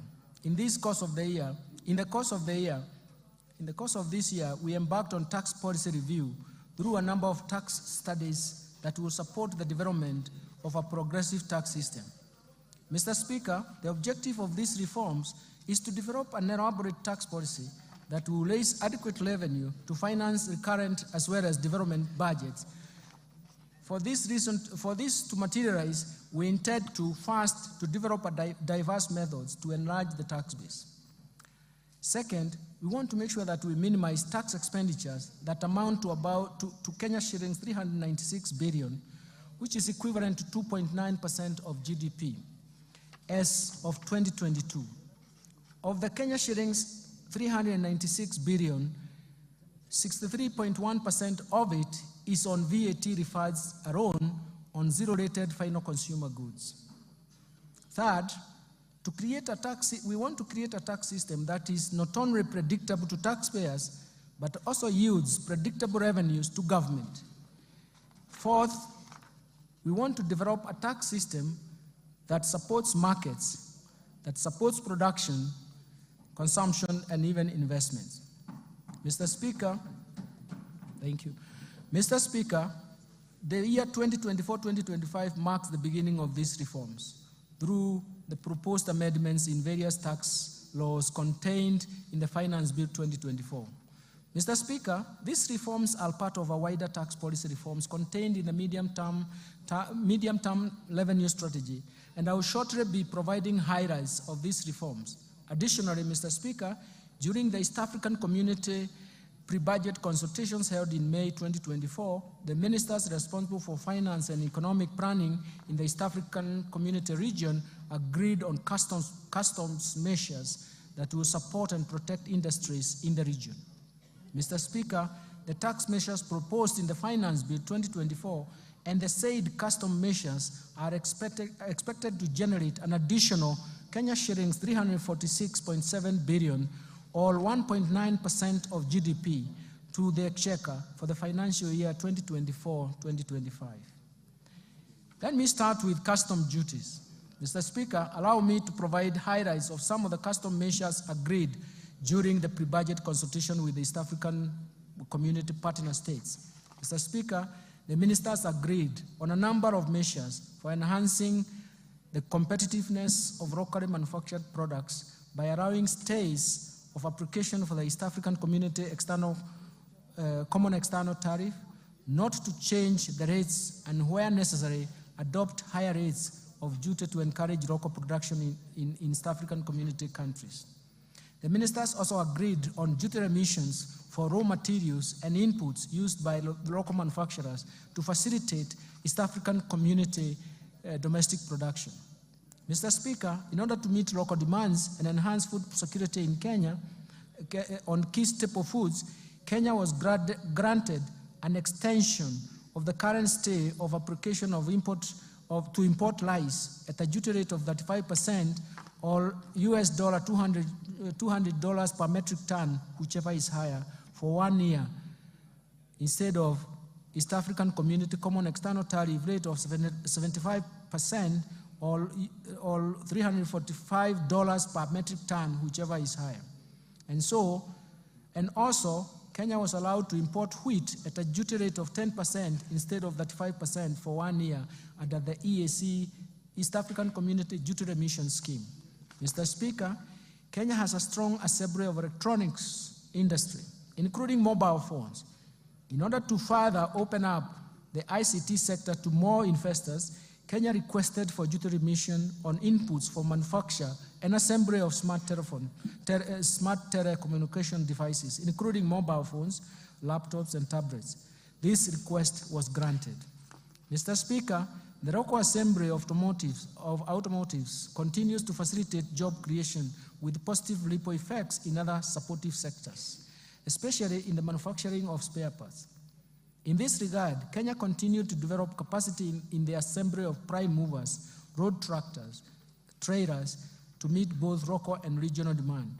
In order to safeguard this capacity, Kenya was granted a stay of application of East African Common External Tariff rate of 10% to apply a duty rate of 25% for prime movers and 35% for trailers for 1 year. Further, in order to continue supporting the assembly of motorcycles in the region, East African Community ministers in this regard agreed to extend the duty remission on importation of raw materials for the manufacture of parts used in the assembly of motorcycles, including leaf springs and wiring harness. In addition, ministers agreed to extend duty remission for completely knocked down kits for assembly of motorcycles at the rate of 10%. Mr. Speaker, the growth of investment in metal and allied subsector has enhanced the capacity to manufacture various iron and steel products in the region. To safeguard the gains in this subsector, the ministers agreed to retain the duty rate at 35% with the corresponding specific rates for imported iron and steel products for a further 1 year. In order to promote and protect textile and apparel sector, which is one of the 9 bottom-up economic transformation agenda value chains prioritized in this budget, Kenya was allowed to apply a rate of 25% on selected fabric products with corresponding specific duty rates in order to curb undervaluation and under-invoicing of imported products. Further, to ensure competitiveness of textile products that are produced locally in sufficient quantities, Kenya was granted a stay of application and we will apply a higher duty of 35%. Mr. Speaker, in order to reduce production cost of animal feeds, Kenya was around to extend importation of inputs from manufacturers of animal feeds duty-free under the East African Community Duty Remission Scheme. Mr. Speaker, leather and leather products is one of the value chains under BETA. Kenya has sufficient supply of hides and skins to meet the demand from local manufacturers of leather and leather products. In order to promote this industry and enhance incomes of our pastoral farmers, the ministers agreed to retain a stay of application of duty import on imported leather bags at 35% for Kenya. Mr. Speaker, I have just highlighted a few of the customs measures agreed by East African Community Ministers of Finance. The complete list will be gazetted by the East African Community Secretariat and will become effective starting 1st July 2024. Let me now turn to the finance bill, Mr. Speaker.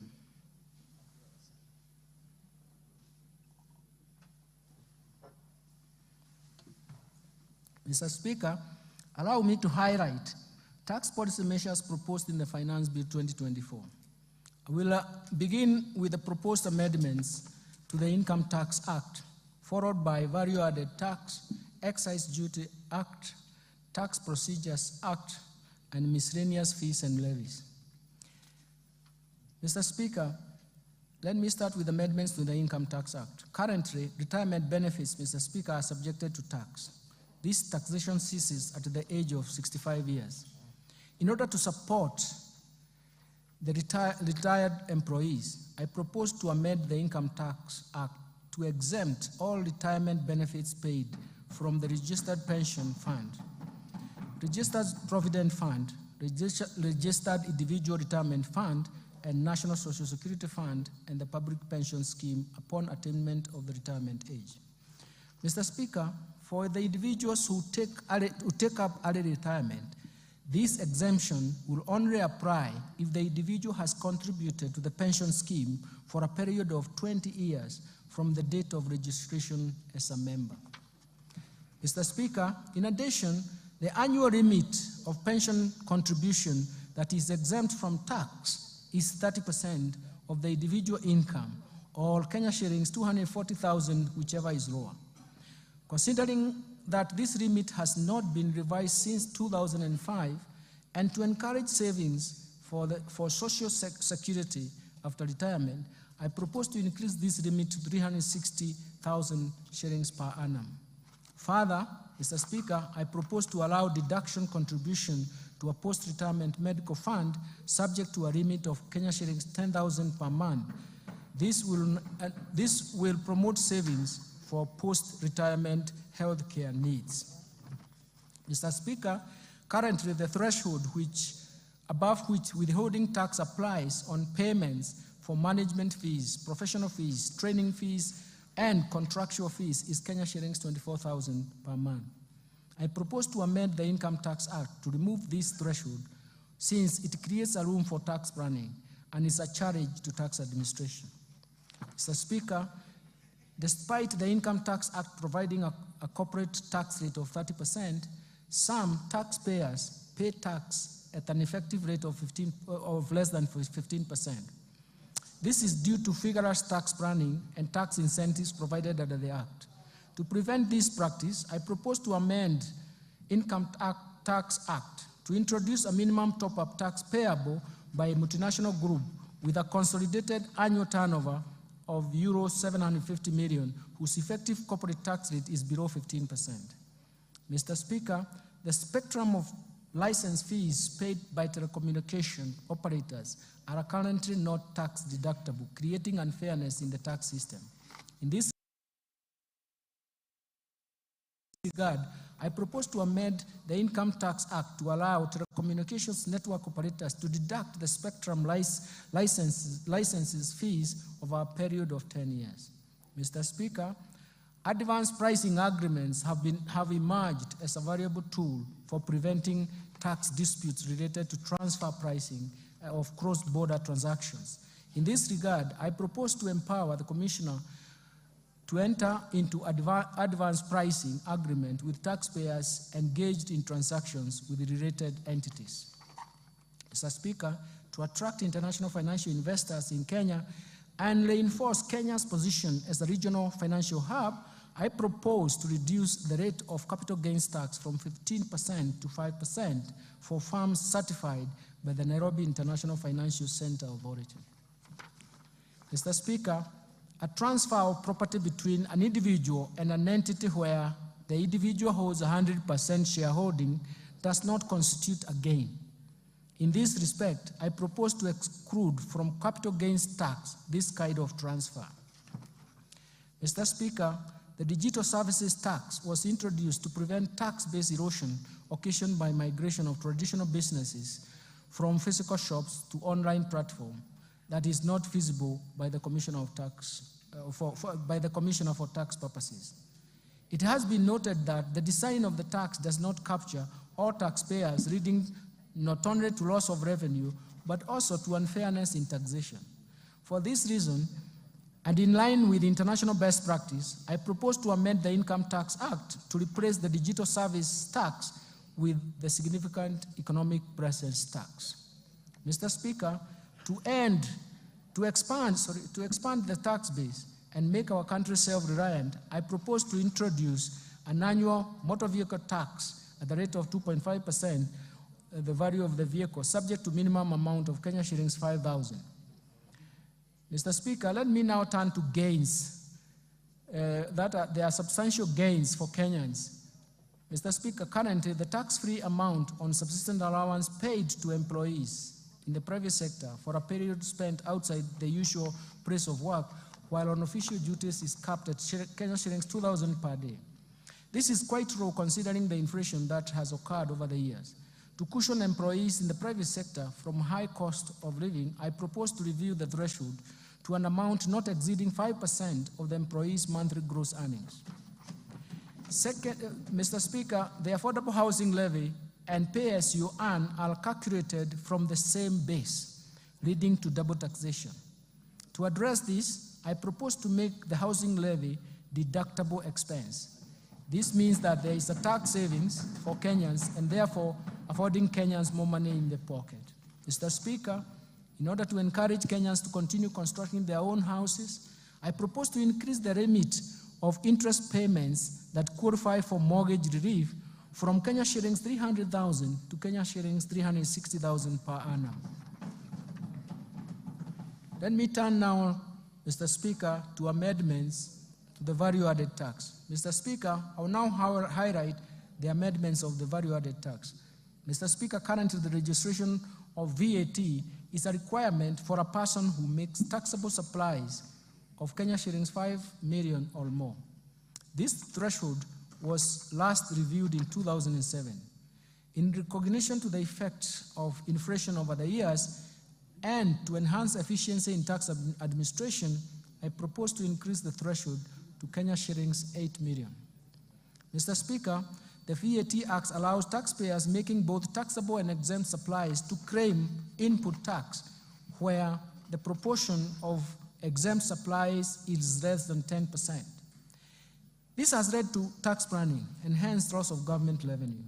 To address this, I have proposed the removal of the threshold so that only the input tax relating to taxable supplies are deductible. Mr. Speaker, in support of the government's effort to combat malaria, I propose to remove VAT on mosquito repellents and raw materials used in the manufacture of repellents. This will encourage local production of the repellents. Mr. Speaker, tax expenditure was estimated at 393.6 billion, or about 2.9% of GDP for the year 2022. Of this amount, VAT tax expenditure amounted to 248.3 billion, or what is 63.1% of the total estimate of tax expenditure, which is a large erosion of the VAT tax base. Mr. Speaker, tax expenditure create avenues for revenue leakage and thus deny government the revenue to support key priorities that benefit majority of Kenyans, of the citizens in Kenya. Recognizing the importance of tax expenditure in the promotion of investment and addressing welfare challenges in the economy, and in line with the medium-term revenue strategy, I propose to rationalize the VAT tax expenditure as provided for in the VAT Act in form of exemptions and zero rating based on the following criteria. First, that goods currently exempt be subjected to VAT. Second, zero-rated finished goods and consumer goods and services be exempt from VAT. Third, zero rating be restricted to goods and taxable services meant for export. Based on the above, Mr. Speaker, based on the above criteria, Mr. Speaker, I have proposed several amendments to the first schedule of the VAT Act in order to move some goods and services from exempt to vatable status. In addition, I have also proposed amendments to the second schedule of the VAT Act so that we can move some of the goods and services from zero rating to either exempt status or vatable. This rationalization is expected to expand the VAT tax base and create fairness in taxation. Let me turn now to amendments in the Excise Duty Act. Mr. Speaker, the tax measures I have proposed under excise duty, I propose to change as follows. I propose to change the due date of payment of excise duty on alcoholic beverages from 24 hours within 5 working days after removal from the stockroom. The 24 hours time frame has posed administrative challenges and cash flow, as well as cash flow challenges to the taxpayers. Mr. Speaker, to protect local assemblies and create fairness and equity in taxation, I propose an introduction of excise duty on imported fully built motorcycle at the rate of 10% of the customs value, in addition to specific tax duty rate of Kenya shillings 12,952.83 cents per unit, whichever is higher. Mr. Speaker, participation in betting, gaming, prize competition, lotteries continues to affect socio-economic fabric of our society, given their addictive nature. Mr. Speaker, last year we raised the excise duty on these activities from 7.5% to 12.5% to discourage participation. Despite this increase, participation rate in these activities by Kenyan citizens, especially school-going children and young adults, continues to persist. To further discourage this behavior, I propose to increase the excise duty tax rates to 20%. Mr. Speaker, in line with research findings commissioned by the National Treasury on the taxation of alcoholic beverages, I propose to review the excise duty structure on wines and beer from specific rates per litre to the rate of Kenya shillings 22 shillings and 50 cents per centiliter of pure alcohol. In other words, we want to start taxing alcohol beverages on the basis of alcohol content. Further, I propose to change excise duty rate on spirits from specific rates per litre to Kenya shilling 16 per centiliter of pure alcohol. This new structure of taxation based on alcoholic content does not distort the markets, and does not affect the investment decision, and it is expected to encourage responsible consumption behavior of these alcoholic beverages.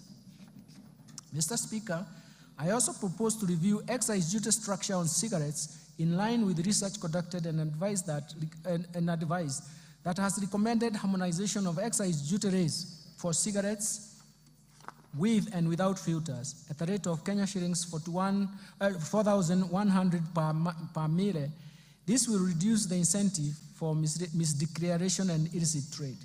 Mr. Speaker, I propose to increase the excise duty rate from Kenya shillings 1,594.50 cents per kilogram to Kenya shillings 2,000 per kilogram on products containing nicotine or nicotine substitute to address their adverse effects on human health.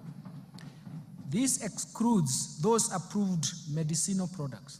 Additionally, I propose to increase the excise duty rate on liquid nicotine for electronic cigarettes from Kenya shillings 70 per milliliter to Kenya shillings 100 per milliliter. Mr. Speaker, to provide fair treatment to both residents and non-residents offering excisable services, I propose to amend the Excise Duty Act to charge excisable services offered in Kenya by non-resident through a digital platform.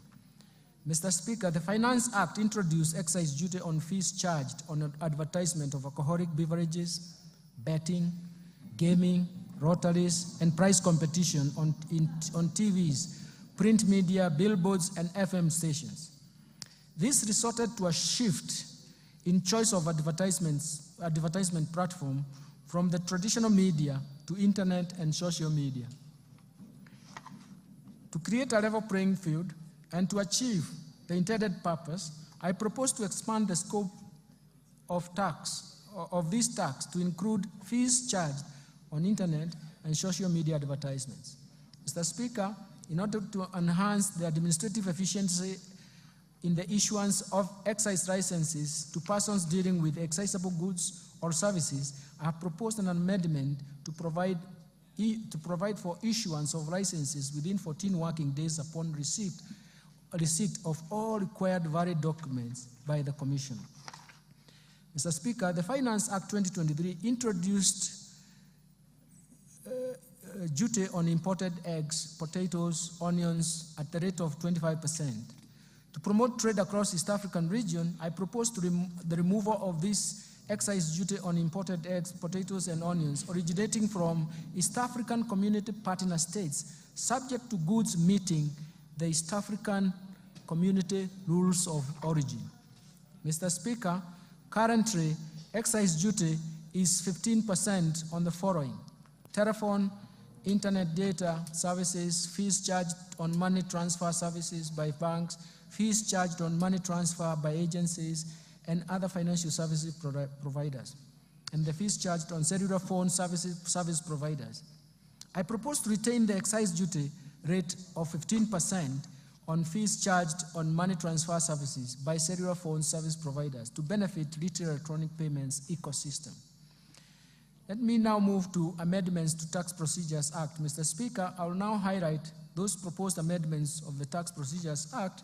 Currently, there is no validity period for the agency notices issued for enforcement of correction of unpaid taxes.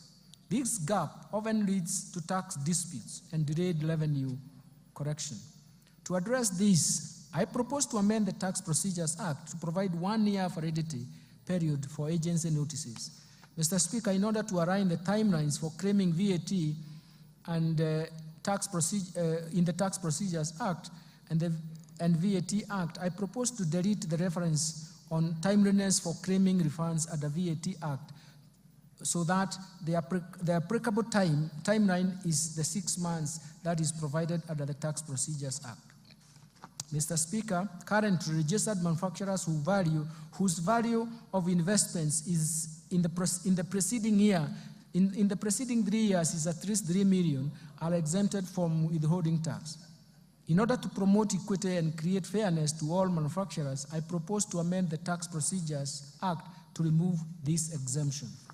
Mr. Speaker, I propose to amend the Tax Procedures Act to clarify that enforcement and correction of taxes will be undertaken where a decision of the tribunal or court is in favor of the commissioner, and stay orders have not been obtained against the decision. Mr. Speaker, the 60 days provided to the commissioner in the Tax Procedures Act to review documents submitted by the taxpayers in support of an objection of tax assessment by the commissioner are not adequate. To ensure comprehensive review, and in order to give the commissioner adequate time, I propose to extend the timelines to object decisions of the commissioner from 60 days to 90 days. Let me now move to amendments to miscellaneous fees and levies. Mr. Speaker, last year, 17.5% export and investment promotion levy was introduced on imported goods that are also locally produced in adequate quantities. In the Finance Bill 2024, the list of goods has been expanded and the rate of the levy has been reduced to 3% for most of the goods and others 10%. Mr. Speaker, in order to facilitate the National Intelligence Service to carry out its mandate, I propose to amend the Miscellaneous Fees and Levies Act to exempt the National Intelligence Service from payments of import declaration fee and railway development levy on security equipment and motor vehicles imported or purchased locally for official use. Mr. Speaker, the high production and importation of hazardous goods, particularly electrical and electronic devices, into the country has led to significant increases in electronic waste. We call it e-waste in Kenya. This surge in waste production poses a considerable risk to both the environment and human health.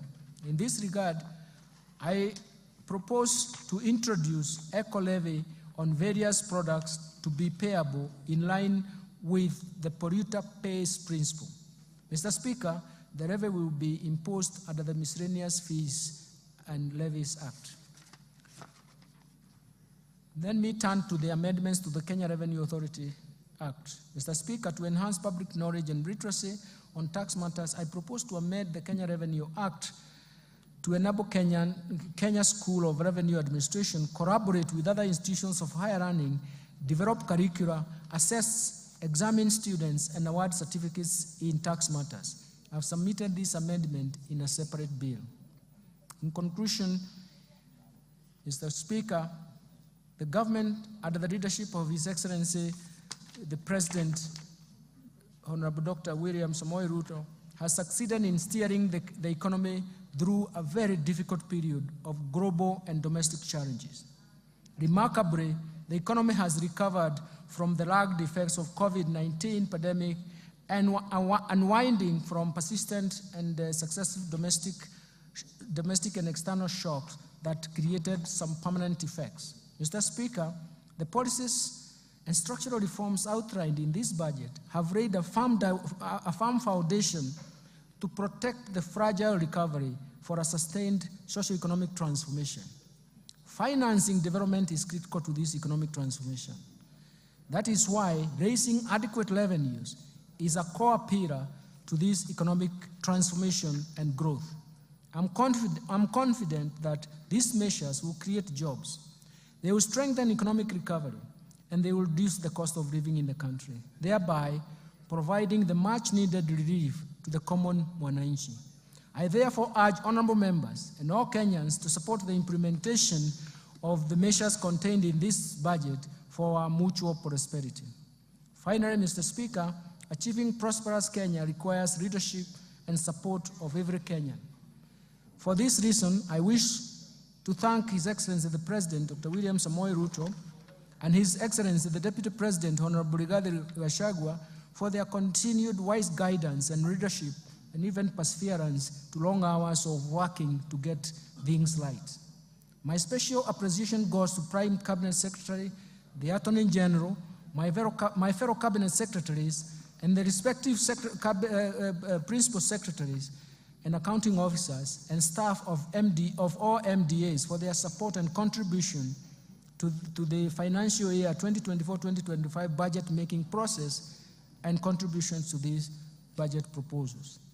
My sincere appreciation also goes first to you, Honorable Speaker of the National Assembly, and your counterpart in the Senate, the majority and minority leaders of the entire House leadership, including respective clerks, for overseeing the approval process of the budget estimates for the financial year 2024-2025 and related documents. Second, to honorable chairs, members of both Budget and Appropriation Committee and Finance and National Planning Committee, and all the other departmental committees of this House, as well as of the staff of the Parliamentary Budget Office, for their constructive input, excellent leadership during the approval process and the discussions that we have had in the process of these budget proposals. Third, let me thank my colleagues at the National Treasury and Economic Planning, led by Dr. Chris Kipto, the Principal Secretary and the National Treasury, and James Mohati, the Principal Secretary of State Department of Economic Planning, for their commitment, dedication, and support in the preparation of this budget process, including their own leadership in their own MDAs. Fourth, I want to thank the management and staff of the Central Bank of Kenya, Kenya Revenue Authority, financial sector regulators, and other MDAs for their contributions and advice during this budget process. My gratitude also goes to the multilateral and bilateral development partners for their continued technical and financial support. And further, I thank the private sector for its sustained contribution to the discussions we have had to support the growth of our economy. Sixth, I wish to appreciate the media and non-state actors for their active engagement and even participation in the 2024-2025 budget process. Mr. Speaker, I remain immensely grateful to my family and their support and inspiration as I execute my duties at the National Treasury and Economic Planning, which is not an easy task, I can tell you. Lastly, Mr. Speaker, my utmost gratitude goes to all Kenyans for their contributions, proposals, and suggestions received during the finalization of the budget proposals. The outcome of these measures are to our own benefits and a reward to perseverance on the difficulties that we have gone through and to solve the difficulties ahead of us. Thank you, and may God bless you. Mr. Speaker, before I resume my seat, you recall that I have already submitted to this House the budget estimates and the Finance Bill 2024 together with the accompanying documents as required by the Public Finance Management Act 2012. Today, I further submit the following documents to this august House, and I request that you graciously receive them. First, the budget statements for the financial year 2024-25. Second, the 2024 budget policy statement. Third, estimates of revenue, grants, and loans for the financial year 2024-2025 budget. Fourth, financial statements for the financial year 2024-2025 budget. Fifth, medium-term debt management strategy 2024. Sixth, budget highlights, the Mwananchi Guide, the financial year 2024-2025 budget. And finally, statistical annex of the budget statements for the financial year 2024-2025. Thank you, Honorable Speaker. I beg to move. Thank you, Minister.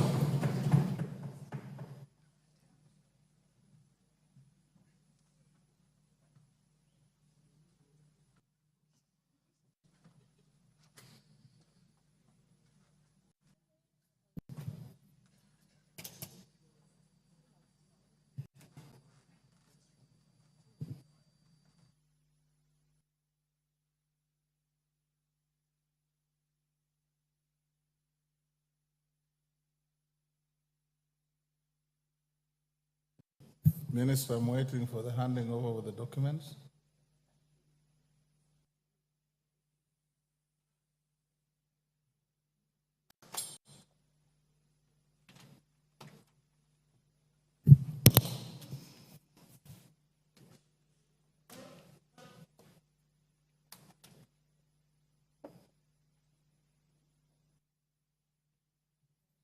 Thank you. You may take your seat. Honorable members, I wish to thank the Cabinet Secretary for the National Treasury and Economic Planning for ably making a public pronouncement of the budget highlights and revenue-raising measures for the national government for the year 2024-25 and the medium term. In this regard, honorable members, I wish to confirm that in conformity with the provisions of Article 2211 of the Constitution, Section 37, 39, and 39A of the Public Finance Management Act 2012, and Standing Order 244C, the Cabinet Secretary submitted to the National Assembly the documents and legislative proposals required to implement the national government budget for financial year 2024-25 on 30th April 2024. This is within the prescribed timeline. The documents submitted by the Cabinet Secretary included the estimates of revenue and expenditure for the national government and the Finance Bill 2024, which is currently under consideration by the House. Honorable members, it is now my pleasure to invite all honorable members, the Cabinet Secretary for the National Treasury, all Cabinet Secretaries present and other invited guests to our reception at the Parliamentary Courtyard at the rise of the House. Honorable members, now being 5:17 p.m., this House stands adjourned until Tuesday, 18th June 2024 at 2:30 p.m.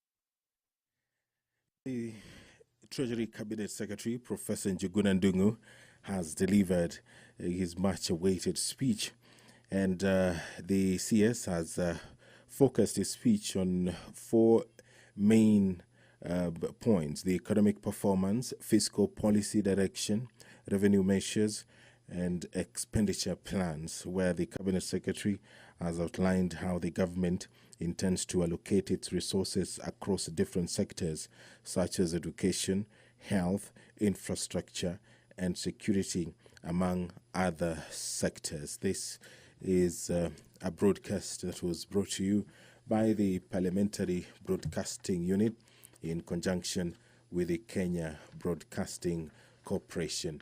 My name is Edward Kabasa.